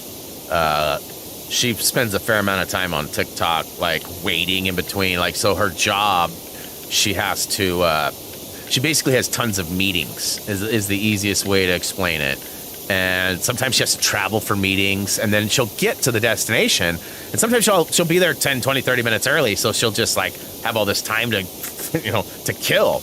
And so she'll fire up TikTok and watch, and then she has sort of like this thing where she builds up these videos, and sometimes she'll find one in a sitting, and sometimes she'll find 5 or 6, but she'll get like these really funny or relevant or inspirational videos. Usually a lot of them are like dance videos or, women empowerment or, some sort of like, badassery that's happened or, recognition of a really cool teacher or something. And she'll build them up. And then she has like one a day that she blasts out. So she has like this group text, and it's kind of like one of her things, one of her hobbies. And so Jillian, about every 3rd or 4th day, she'll come to me with a TikTok video and she'll be like, look what Tana sent me. And I'm like, oh my God, what is this? And some of them are pretty good. Like, I won't lie. But again, like, never really spent time on the platform. Oh, dude, that was the worst place to leave as the last place to clean. The old took us.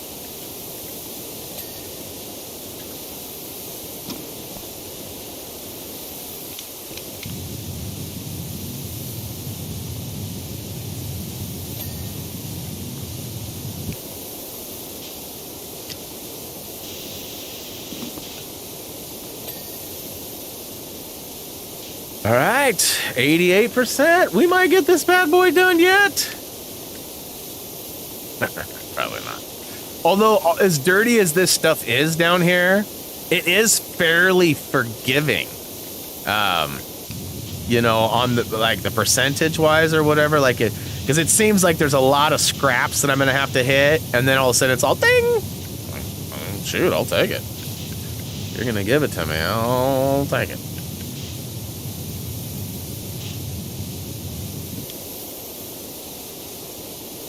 Occupied, what is up?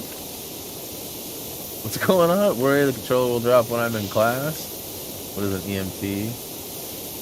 I'm doing my first EMT school. Right on, man.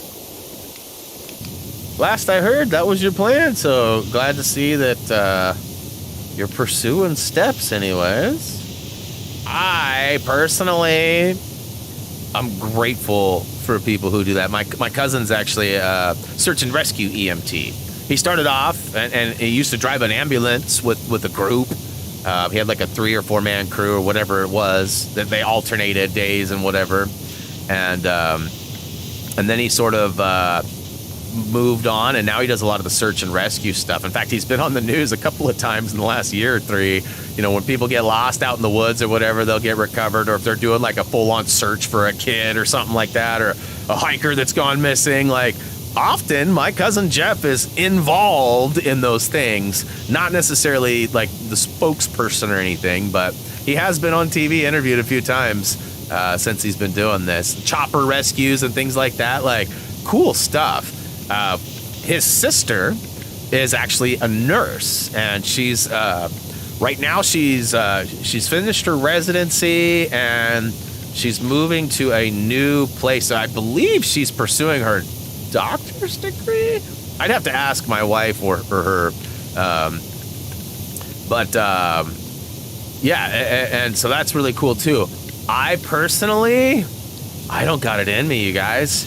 Like, I see blood even on TV. Like, we were watching a show last night. It's the new season of War of the Worlds, and there's a situation where this gal sort of roofies this dude, and you're like, uh-oh, what's gonna happen? Isn't she good? Like, you're under the impression that she's good, and then, like, it turns out, a little flip of the script, she's not who you thought she was, and it moves into this sequence where she roofies this guy, and then she pulls out this like blood donor bag sack needle thing and plums him up and drink. And I was like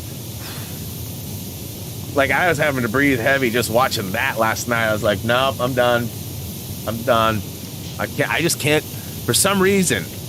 I mean, I've worked through some therapy on it, and we've got it pinpointed as to why.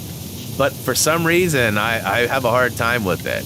We're pretty sure it has to do with a bad spill that happened when I was younger. Lady was trying to take the blood, and it started to happen, and then the thing popped off, and then it went everywhere. And that was after like 17 attempts of getting the needle in me, and I just, it was a really traumatic experience for me. And I must have been like 12 or 13 years old.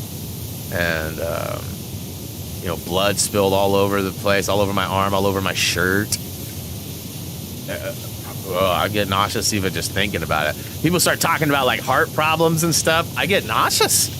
I have a hard time when any blood is involved, whether you're talking about it pumping, whether you're talking about any of that. So like, man, I appreciate you, Brad. If you're able to hack the blood and be able to be one of those kind of first responder type, oof. I mean, we need people like that. I hope I never need anybody like that. But I'm getting old. I was thinking about that the other day. I'm getting old. Like, stuff is bound to stop working. And although I hate going to the doctor and I avoid it like the plague, there's going to be times where I might not have a choice, you know? But so far, I've been really lucky. No broken bones, no hospital stays, no nothing. But as a result of all that, it's also created a tremendous amount of anxiety and phobias around those because I don't have any experience being in a hospital bed. Like, I've never been in an actual, like, gown for a hospital more than, like, 20 minutes for an exam. I had a scare with testicular cancer back when I was, like, 26, 27. It was a whole thing. And beyond, like, just getting on a table a few times and doing that, like, I've never had nothing else. Never been in an MRI machine. Never, like I said, never broken a bone. Never had to stay overnight. Never had tonsils out or nothing, you guys. Nothing. And like, there's part of me that's like super proud, like, yeah. But, I hate the boys, bloodiest show ever made. We watched season 1 and maybe parts of season 2, or maybe all of season 2. Like, I'm familiar with, like, you know, Starlight and the Deep and all those guys. Like, you know, I've definitely watched a fair amount, and it's crazy. And you know, some theatrical blood, I don't have a problem with. Like, if somebody bashes their head open or something, like, I can usually differentiate that. But, like, you get a needle out and you draw blood, and it shows, like, the step-by-step process. Like, I used to have a hard time. They used to have those. You guys remember they used to have, like, the operating channel? You guys remember that? Do you guys have that where you were? Man, there was a stupid channel when cable was just, like, becoming big, and it went from, like, 60 channels to, like, 500 channels or whatever. One of those channels was, like, I don't remember what it was. It was not Doctor TV. It wasn't operating, but that's what it was. It was literally operations all day long. And it wasn't like they were live doing it, but they were procedures that had happened, and they were talking about them. And oh my God, you guys, the worst. I couldn't hack it. During that time, like, you know, high school-ish, I was pretty serious with a girl through most of high school, and after it, she loved that stuff. And she was going to school to be a dental hygienist. And so she loved, like, blood, had no problem with that. And I was not that guy. I could not hack that. So I hated that stuff. And they used to make fun of me all the time, her and her two sisters. Make fun of me all you want. I am not watching that. Just not cut out for that. Ever since that time. I actually had a friend in middle school too, right around the same time that I had my spill. I had a friend that he was one of those kids, like, you got into middle school and there was 2 elementary schools that fed into the middle school, right? And he was like one of the, like, sports gods that came from the other school, and he was, like, super cool, and had heard of him, played against him as an elementary student, and now we were at the same school. And so, like, I thought this dude was so cool. And I'll never forget, one day, a kid skinned his knee really bad on, like, recess or whatever. And when we came in, dude's knee was bleeding pretty heavy. And this kid saw it. His name was Ryan. Ryan saw it.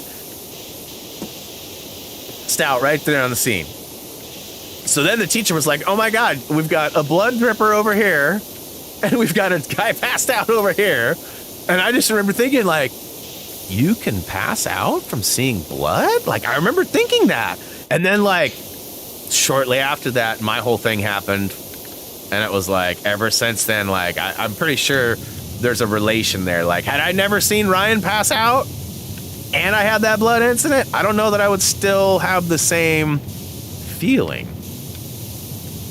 But it's not something I'm proud of. I'm definitely, like, you know, that was one worry. Like, my parents knew there was never going to be, like, any kind of needle drug experimentation, like, you know, the harder stuff, like, you know, usually has a needle involved or whatever. There was no way they had any worry about old Brian, you know, doing any of that.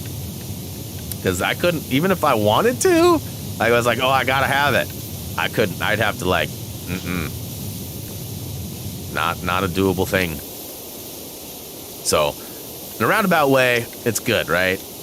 But in most of the ways, it's not great. It's pretty embarrassing to know that I could pass out at any time blood is involved. Like, when I used to take care of my grandfather and run him all over to his appointments and all that, like, they had to draw blood about every other time we went, right? And I'd be like, all right, I'd park him in the room. I'd be like, see you in 5 minutes, Gramps. He'd just laugh at me. And the nurses knew too, like, all right, it's Brian. We better make sure he has time to clear the room before we pull out all the needle. I'm like, don't even show me that thing. Keep that needle hidden. Don't show me, don't show him. Just be like a magic trick. Make it disappear before anybody even sees it. And yes, definitely getting older. I mean, I'm creeping up on my 45th, which seems impossible. I mean, hopefully lots to go still, but I mean, 45? Already? You know, Reese is going to be 18. What? Reese is going to be 18 years old in like 4 months. Like, what? Yeah, it's kind of crazy. Reese hits 18, and then a couple days later, wife hits 40, and then a couple days later, I hit 45. So it's kind of one of those, like, years that, like, all of us have kind of a milestone, if you will. Right? Like, my wife's like, what? I'm going to be 40? I'm like, I wish I was just turning 40. 40 wasn't too bad to me. 41 and 42 were sort of like the downhill slope as far as, like, eyesight, you know, energy, me requiring a caffeinated drink in the morning. My whole life, I had plenty of energy. I was always like, man, I don't need to go fast. I need to slow down. You know, like,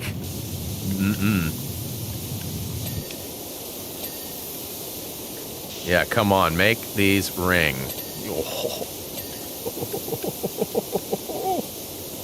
See what I'm saying? They're pretty forgiving. Older than the wife. I don't know if that's bragging rights. I think she'd happily accept you being older than her. Now, if I was older than her, it sucks though, because I've already mentioned, you know, she's sort of, I mean, I don't know if I'd say health problems, but our immune systems, our sick experience, you know, very different paths for us. And, you know, I hate to say it, but I mean, as far as that stuff goes, we're pretty even in age. Because she's, like I said, she had some stuff that you're not really supposed to see or experience until you're older. Man, having a kid changes your body, though, too, right? She had a kid, so long ago, as I just mentioned, our son's going to be 18 years old. What the hell? What the hell?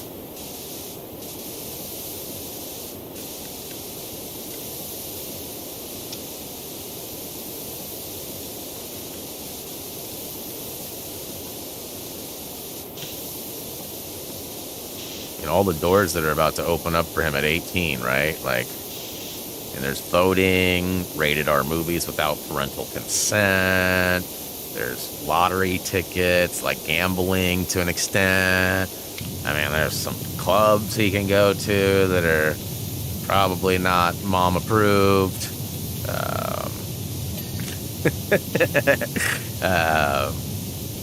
You know, quite a few things. I mean, 18's a pretty big year for like new things, right? And then it just starts to get boring after that. I mean, you got 21, of course, but I mean, after that, it's just like, yep, I'm 22. Yep, I'm 23. Yep, I'm 24. Yep, I'm 25. Not until you hit 30, really, does it become another, you know, you're like, whoa, 30? My 20s are over? I was enjoying, like, the early years of fatherhood, you know, when I hit my early 30s.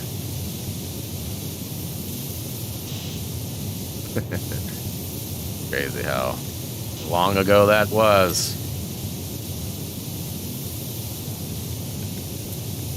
I think, what, I was 27 when Reese was born? 26? Must have been 26, because the wife was 21. She was going through that. Her 21st birthday was sort of canceled due to, like, baby stuff. My bad! I mean, it wasn't exactly planned, but, I mean, it's been pretty awesome. You know, not to knock anybody or anything. Everybody's got their own paths, but, like, my mother-in-law specifically waited until she was in her, like, late 30s before they even started trying to have a kid. And, you know, as a result now, you know, like I already mentioned, my mom was fairly young when she had me. And, you know, right now, my mom is, like, about 10 years younger than my wife's mom. You know, and like it's kind of crazy because like my mom's mom is only like 4 years older than my mother-in-law. You know what I mean? So like, because as I mentioned, she had my mom when she was 16, very young, and then my mom had me when she was 20. So, you know, my grandma's only 36 years older than me. That's kind of crazy when you think about that too, right? When you do that math. So yeah, I mean, everybody does things different. So like, I'm sort of grateful that I was fairly young, despite the challenges that brings. I wasn't too young. I feel like I kind of nailed it. You know, I mean, financially, was nowhere near being ready. Mentally, physically, nowhere near being ready. I had no idea what was going to happen. I mean, I thought I did. I grew up with younger brothers and la-di-da, but nah, it's different. It's different. Okay, so I'm 99%, and we still got some time, so this is good. Cat head. Oh, come on.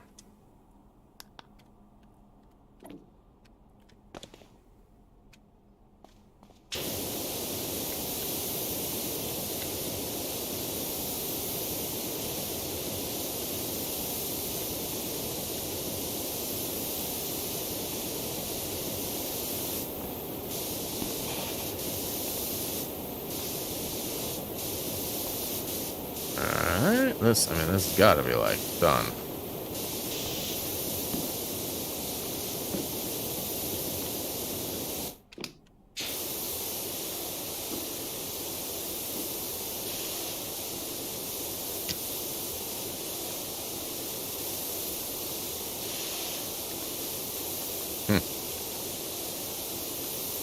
I just sprayed this area, man.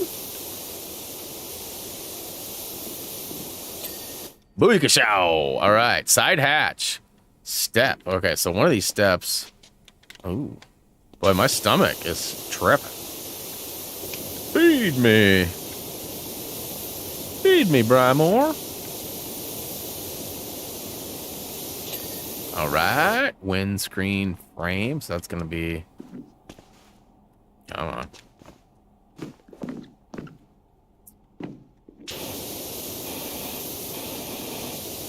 Okay, and side hatch. There it is.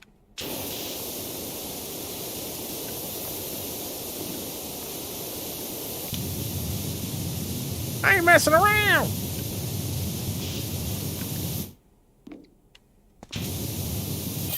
Booyaka Show! What's up, Max? How to live stream YouTube on Xbox? I have special equipment that I use. I have no idea how to stream from the console, but I'm sure it's possible. And let's see here. Vladi, what's up? Welcome to the stream. All right, let's see. Then your son gets married. Yeah, I won't. Hey, I mean, we're in no hurry to have Reese have kids of his own, but we're also like super excited for that, right? Like my wife's already like, if Reese has any kids, we're gonna have them living at our house, and I'm gonna be involved as much as I can and doing everything. If I'm taking them, like she already sort of like, she'll hate on family members. I won't go into details, but like I got some cousins and stuff, and she'll be like, man, I would do this, and I would be so, I would have been there, and I wouldn't have missed that, and like, well, maybe they couldn't. Like, I mean, you never know, and my dad's sort of hot and cold in that department too. Like, there'll be spurts where like days or weeks where he's just like super involved, very attentive, talks to him all the time. And there are sometimes months go by where there is no contact whatsoever from my dad and my son. And so like he missed, like my dad's big time musician, like big time. And like he missed some of like the concerts, some of the final concerts, knowing that Reese wasn't going to play the violin anymore. And like there was something, and it was just like, infuriating to the wife. But, she's like, you just know that when it's our turn, that's how it's going to be. And you're just going to have to deal with it. I'm like, bring it on. I'm not even tripping. All right. Ferris wheel. Best buds. Ride around the Ferris wheel with a gnome. Simple one, this. Thankfully, after annoying, tiresome achievement, in order to get this, head to the top of the Helter Skelter, and you'll find a gnome. Then walk your way to the Ferris wheel and get on. Okay, so let's get out of here. Let's get over here. Let's see if we can knock out this achievement. And then I'll begin clanification, and then we will likely take our photo for next week and then call it good. All right, so where's Nam at? Here, Nami. It says on the top of Helter Skelter. Helter Skelter, isn't that this? Helter Skelter, all right. So at the top, you'll find a gnome. So apparently I can just pick him up like a ladder.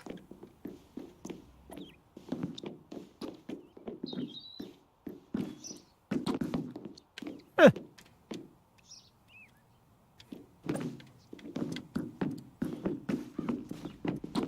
Tried to jump off, but apparently I can't do that. All right. Does it matter which one? Do not put the gnome down when inside because it gets a bit buggy physics-wise. All right. You spin me round, round, baby, ride round. All I gotta do is run around, yeah. Do not put the gnome down. Once you've done a rotation, it'll unlock. Congrats. Yeah. I mean, according to this, there is, after the Ferris, so we've got Ferris Wheel 1, Subway Platform 2, Ancient Statue 3, Ancient Monument 4, Fishing Boat 5. Now, I also know that there is a rock. So there's at least 6 items left that need to be cleaned.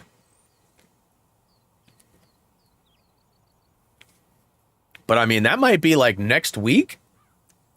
I might be able to go a little long and finish it. Depending on how long they are, I might not get one of those 6 done next week. I know that at one point, Tyler said he'd spent like 6 hours on one of the things, and he wasn't even like 50% done. Now, there may have been some tricks that he has passed on to me that might help me, and that might be the case for me. There may be 6 or 7 streams left before I can finish this, but I figured I'd just keep going until I did, and then hopefully, once we return, we'll pull out lawn mowing sim again. Toon's trying to convince me that the construction simulator is actually pretty fun too. There it is, best buds. Let's go. I didn't even have to go all the way around. So let's drop him. All right. So, and there's no other stuffs here, right? Yeah, no, okay. So let's start the cleaning. Really sorry, trying to sort out some heaving motivational tunes. Yeah, that would be cool if there was some music here. That's like the one thing that I think this game needs. And I mean, it needs like a decent, like, I don't want to say EDM, but it like, it needs something that's like not going to get old in 5 seconds. It's probably not super genre, like rappy or rocky or anything. Like, it needs to have like a, I don't know, Tony Hawk type of soundtrack where there's all sorts of music. I mean, Tony Hawk's pretty hip-hop heavy, I guess, but I just feel like some music would be beneficial and non-copyrighted too. That's definitely important. Yeah, me too, man. I hope he finds a nice gal. He's had a few, prospects. He's sort of like, in a way, old-fashioned. Because, so far, there's been 2, maybe 3 girls that have kind of like thrown themselves at him.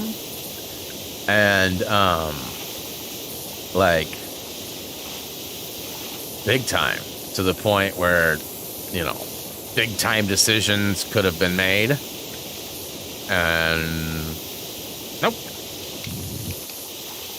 He was not interested in that kind of scenario.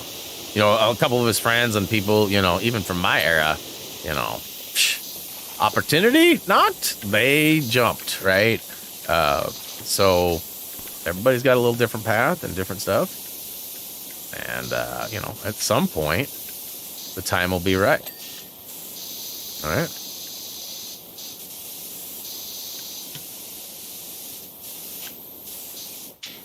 Dancing music so I could dance.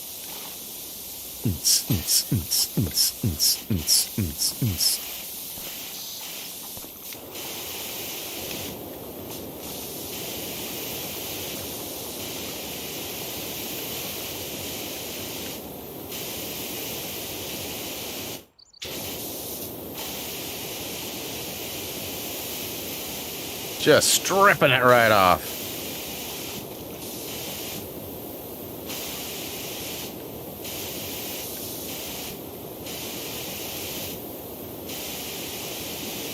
Not for everybody, Chacho. You know what I mean? Like, some people do that by choice. Some people, just never end up in that scenario for whatever reason. I've got lots of older friends that are, like, I've got some people that have never really been, well, I shouldn't say never, but like, I mean, only like 1 or 2 serious relationships, and, not for very long, maybe like a year, right? And they're my age, 45, 46 years old, not hating, but I mean, it's not, and I think in this particular situation, I think that if the right scenario showed up, he'd be all for it. But at the same time, like, if it ain't broke, don't fix it. You know what I mean? So, and that's just one particular person. I mean, I know quite a few that have, maybe never been really that serious. Everybody's got different paths. That is for sure. Yeah, we don't put any pressure on, Reese at all about, having a girlfriend or being sexual or, we're not like, oh my God, you're almost 18 and you're not living with your girlfriend. Like, we don't care about that. Like, some of his friends are in that scenario and are dying to turn 18 and finish school so they can move in with their girlfriend that they've been with for 2 years already. You know what I mean? Like, everybody's just got a different path. As I mentioned, I had a pretty steady girlfriend when I was in high school. We met in sophomore summer, and by mid-sophomore year, you know, we were fairly serious, and then we were kind of on and off, but mostly on for the next 7.5, 8 years. In fact, you know, when I met my wife, I was sort of on a break from that particular girl, and in our first go when we dated, like I ended up going back to her, you know. So, but yeah, it's a long time ago. Everybody's got different paths.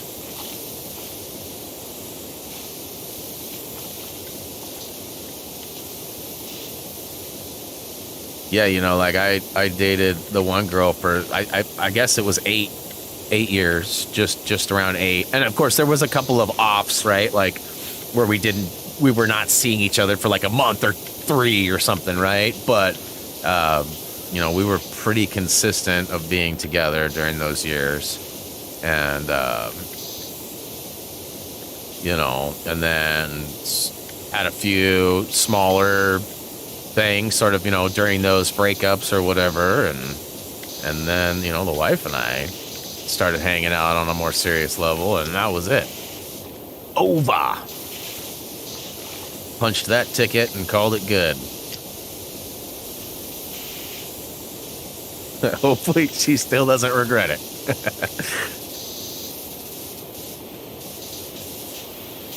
It's funny, I actually had a dream the other night that it was like a weird scenario where somehow there was a third person involved. Not like we were like dating and like having like a you know, 3-person marriage or relationship, but it was like we were just dating and she was sort of like choosing. And to be honest, when we were just getting serious, she was working at a golf course, and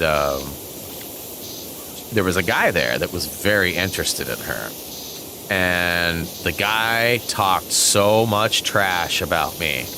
And he was like, you know, don't go out with that guy. He's just going to hurt you and all this. And she's like, we're roommates. Like, I don't think that's going to happen, but I don't think he, you know. And she was like, you know, he's got a boyfriend, or he's got a girlfriend. He's got a boyfriend. And she was sort of like on and off with this other guy at the time too, but this guy was all about her. And they shared, like, you know, they were reading Harry Potter together and like all this stuff, right? And of course I wasn't reading no Harry Potter. And so like they went on a couple of dates, like right when before we got like serious, you know. And then we started getting serious, and he started talking trash again, and like, he, you know, he's a golfer, so it wasn't like I thought we were really going to fight or anything. There was a few times I wanted to punch him, you know what I mean? And so it was kind of like almost like we were back at that crossroads where like we weren't committed to each other. And then in the dream, she chose the other person. And I just remember being so sad, like so heartbroken and sad. And like, I woke up and I looked at her and I was like, nah, you know, like, you know how you get when you wake up from a dream that seems real. I was definitely not thrilled about her decision making, and I let her know it too. I was like, I'll have you know, in my dream last night. You know what I mean? You guys ever been there?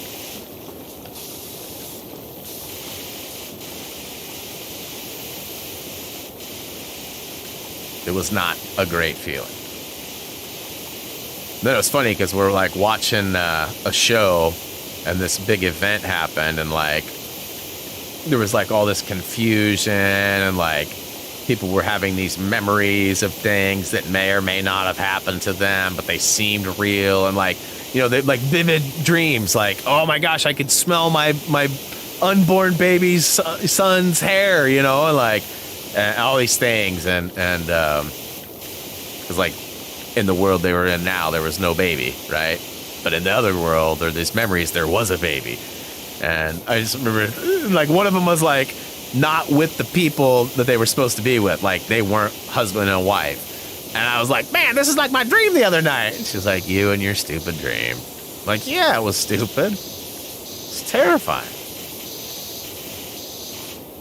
Absolutely terrifying. What? As long as you don't blame somebody. Yeah. Doesn't sound like me. No, I didn't really blame, but I definitely was like, your decision-making skills need some work. So I guess maybe there was a little blame.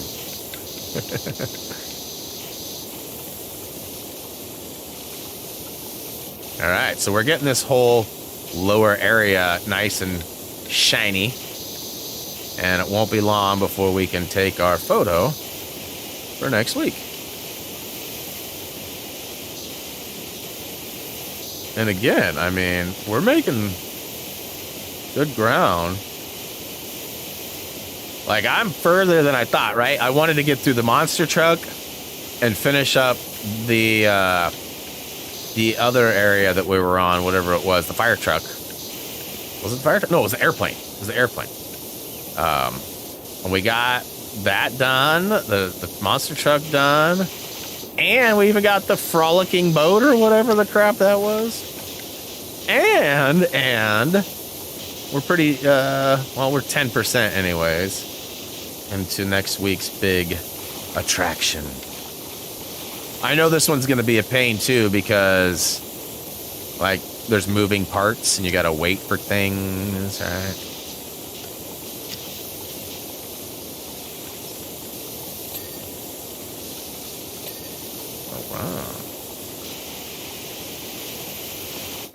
Whoa, that's all dirty and gross too. What the crap?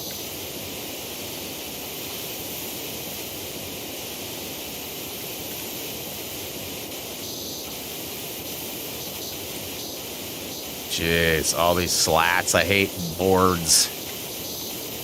Gross.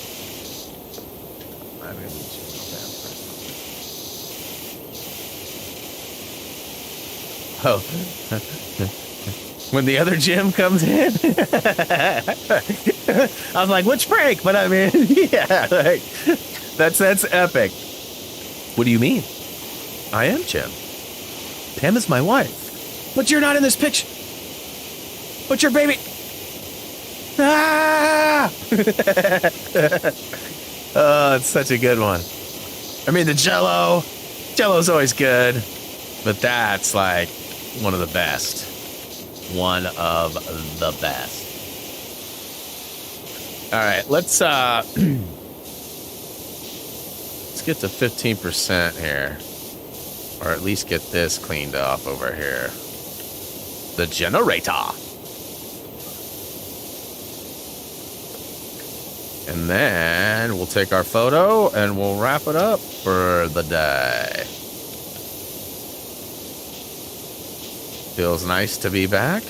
I've been really busy. I actually started working yesterday. I got a bunch of game break stuff lined up and ready to go. I got my Pacific Waterlands video all done, and I started getting some background stuff figured out. And I mean, some of it's just finding files and maybe modifying them to meet this year's needs, like different times, right? Like usually we have the game break at 5 p.m. It doesn't always work at 5. Sometimes it's at 10. So, you know, sometimes they're labeled with like a year and I have to take the year away because it's not the same year. You know, so there's definitely changes. I'm excited for next month, though. It's the October one.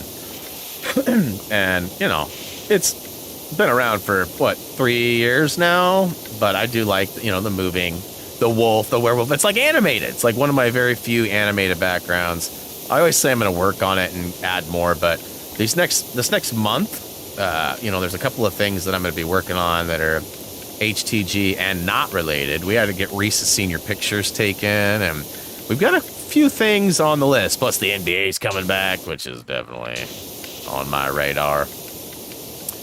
So, going to be busy in many ways, in and out of work stuff.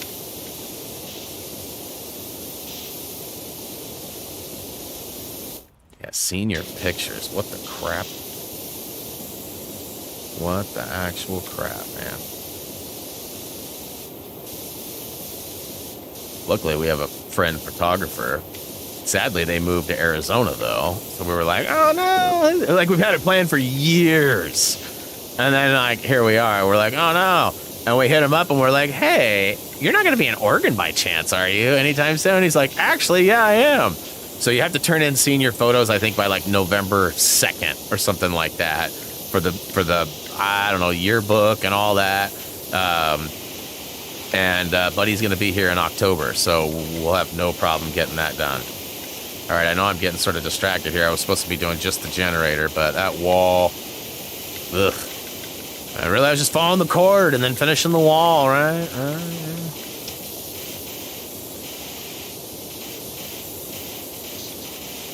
Gonna upgrade.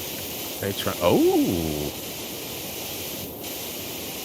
So what you're saying is you're gonna make me have to change the graphic. No, I'm just kidding. I'm just kidding. But I will, though. I'll have to update some stuff, probably. I think you're already at 5, though, so I think the visual one is good, but regardless. I appreciate it, Justin. And don't feel obligated. Obviously, you know. I mean, maybe you could use that upgrade to get a Kevin Smith ticket for tomorrow night. We can run into each other tomorrow night. I don't know how much they are. Like I said, I think I paid $25 a ticket. And it might be more expensive now. I know that when we looked, too, at first they were sold out. But there's all these, like, third-party ticket places trying to sell the same tickets. And so we just went to the Elsinore.com and bought them right from the Elsinore. And instead of being, like, $400, they were $200. So a lot cheaper. And they were also available versus being sold out, which is what it was. Well, it wasn't sold out, but the seating was super... It was weird. And it was like... I don't know if they bought those tickets to try and resell on their weird ticket website or what, but a lot of markup, though.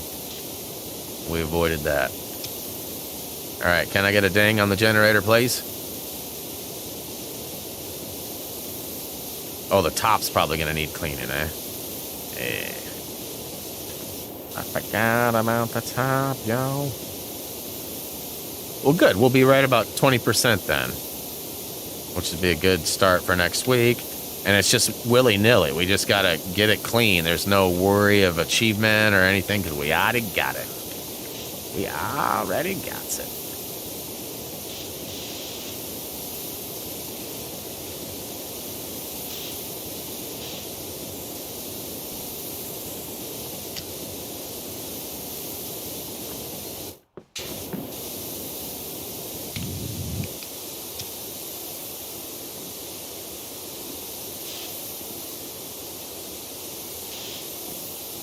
Aha!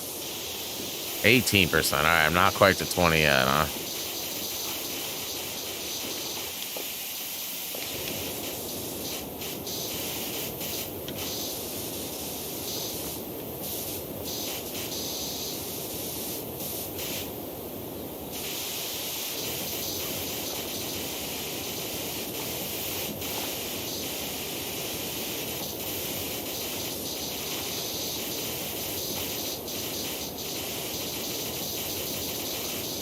A lot of funny anglage.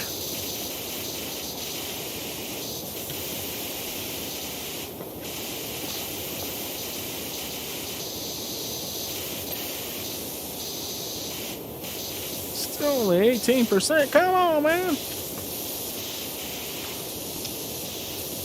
Good Lord, that's dirty. 19, man, 19.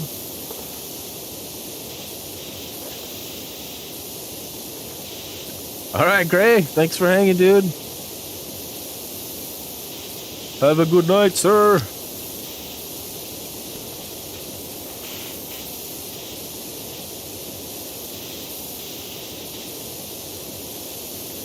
$19 and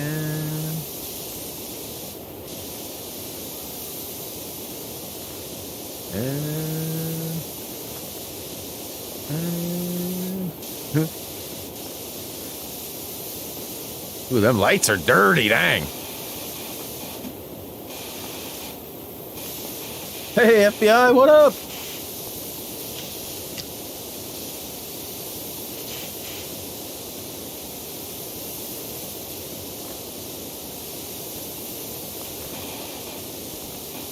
Come on, 20%.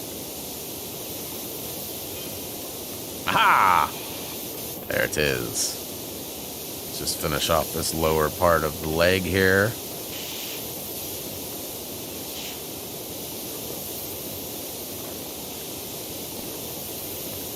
Yeah, definitely gonna need to be tricky on that, huh? Oh, come on.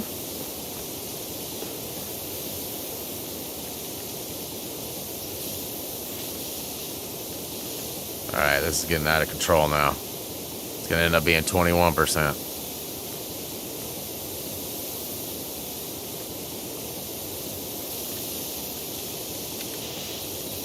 All right.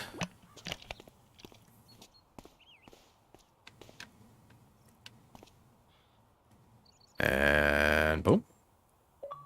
All right. So we got our photo for next week. We've got a decent start on this guy. 20% and counting. And yeah, it's good to be back, you guys. Like I said, I'm still not 100% yet. My voice is a little in and out.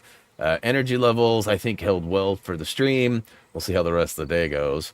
And ultimately, you know, like I said, I got a video for you guys tomorrow. It's just a silly space video.